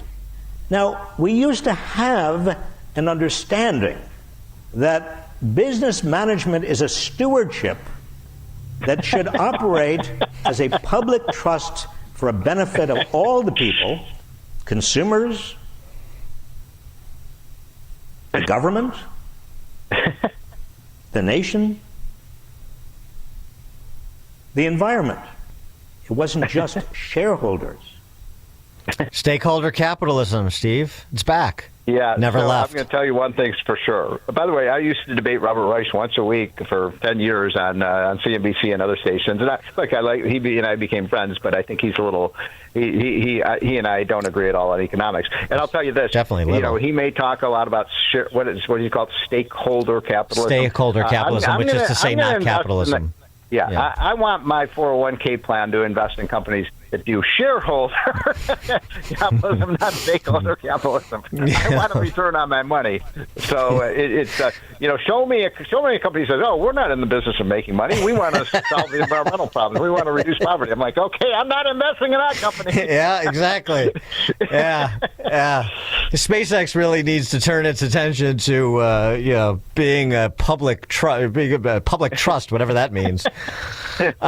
Stephen Moore. By the way, there's a fundamental point here is that when you start a business and you make a profit, you are benefiting the whole country. That's the magic of free market capitalism. The only way I can sell something to you, Dan, is if you're willing to pay the price for it. If it makes you better off, that's the magic of the free enterprise system. Yeah, I know. It's funny, but you're right, and we probably should do a better job of just pounding the idea that what the best social service provider is. A business. Yes, you serve and you thrive. You don't serve and you go away. There you go. And by the way, most of these people like Robert Reich, and again, he's a friend of mine and I respect him, but he's never started a business. All these people tell us how businesses should operate. First, go out and show us that you can make a profit, because it ain't easy. And 2/3 of small businesses fail because they can't make a profit. So we shouldn't villainize the companies that do. Yeah, he should be returned to his friends, the Oompa Loompas. Stephen Moore, economist, author of The Trump Economic Miracle and the Plan to Unleash Prosperity Again. Steve, thank you as always. And by the way, it isn't a miracle what's happened this year. It's a miracle, and it's going to get better next year. All right. Always optimistic. All right. Steve Moore. Thank you, Steve. Take care. He joined us on the Turnkey.Pro answer line. The stories you need to know to start your day. This is Chicago's Morning Answer on AM 560. The Answer. Sean Thompson here, and with me today is my friend Dr. Michael Huber, who is one of the creators and developers of Virago. Why don't you tell us what Virago is and the benefits of it? I created Virago with 23 natural ingredients that work together to create this immune response in the body. I created it to fight viruses. Well, what I love about it is I don't want to put anything in my body that isn't natural. So I love the idea that you took 23 natural ingredients and mixed them together. And the benefits of that can be different to everybody, as everybody's unique, but at least they're all natural ingredients. They're natural bioflavonoids, natural vitamins, nothing synthetic about the vitamins. Like they have synthetic E out there and they have that. I didn't use any of those synthetic vitamins.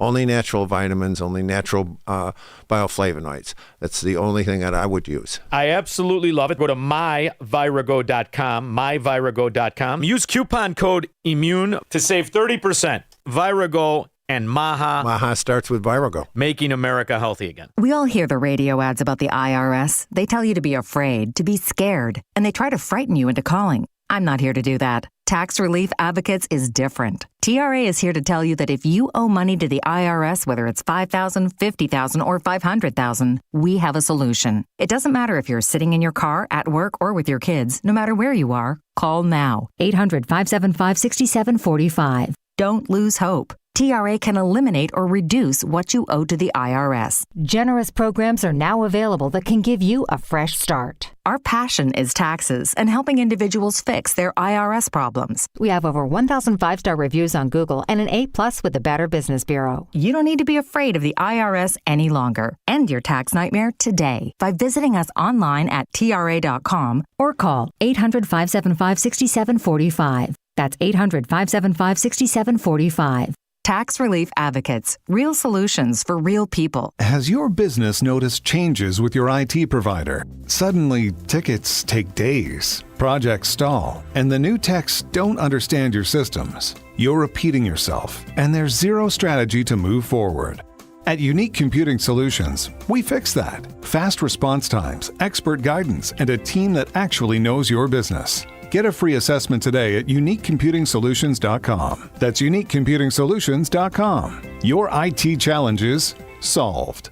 This is Dennis Prager for AmFed Coin and Bullion. There's something about the feel of a gold coin in your hand and the way the light reflects off its intricate details that has always captivated me. Nick Grovich, AmFed's owner, turned that same passion into his livelihood. Nick began collecting coins as a teen, and that interest grew into a nationally respected business offering only the finest quality coins at the most competitive prices. But the truth is that although Nick is a rare coin dealer, he doesn't believe in rare coins. Rare coins do not make sound investments, but they do make dealers a lot of money. See, that's part of what I respect about him. AmFed specializes in buying non-performing numismatic coins and turning them into gold or silver investments that provide liquidity and perform competitively against the market. Whether you're buying or selling, call 800-221-7694. That's 800-221-7694. AmericanFederal.com. We couldn't decide if we needed in-home care for Dad. Right. Just some help here and there with bathing, organizing his meds,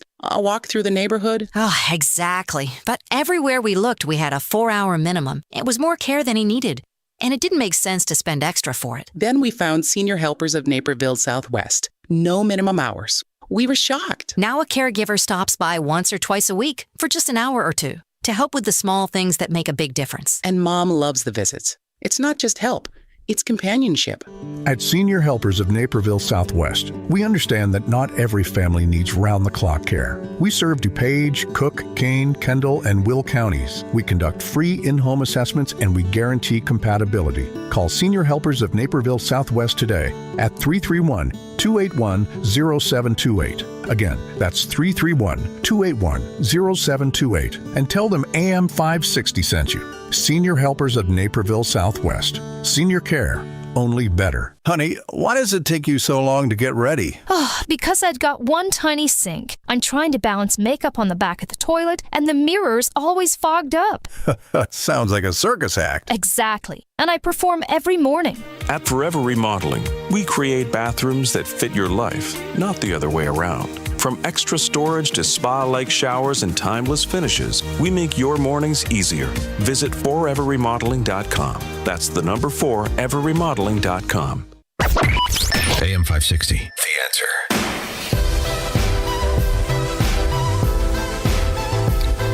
All right, thank you for joining us on another edition of Chicago's Morning Answer. Great discussions this morning, particularly on the Aussie social media ban. Back tomorrow with more. It is now 9 o'clock on AM 560 WIND Chicago.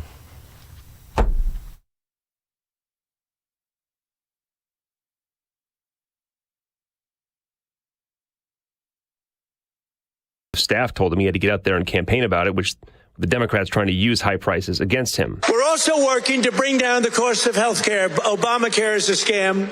Under Obamacare, trillions of dollars were given directly to health insurance companies. A Senate Republican plan would end Affordable Care Act subsidies expiring at the end of the month and transfer that spending to health savings accounts. The Democrats' plan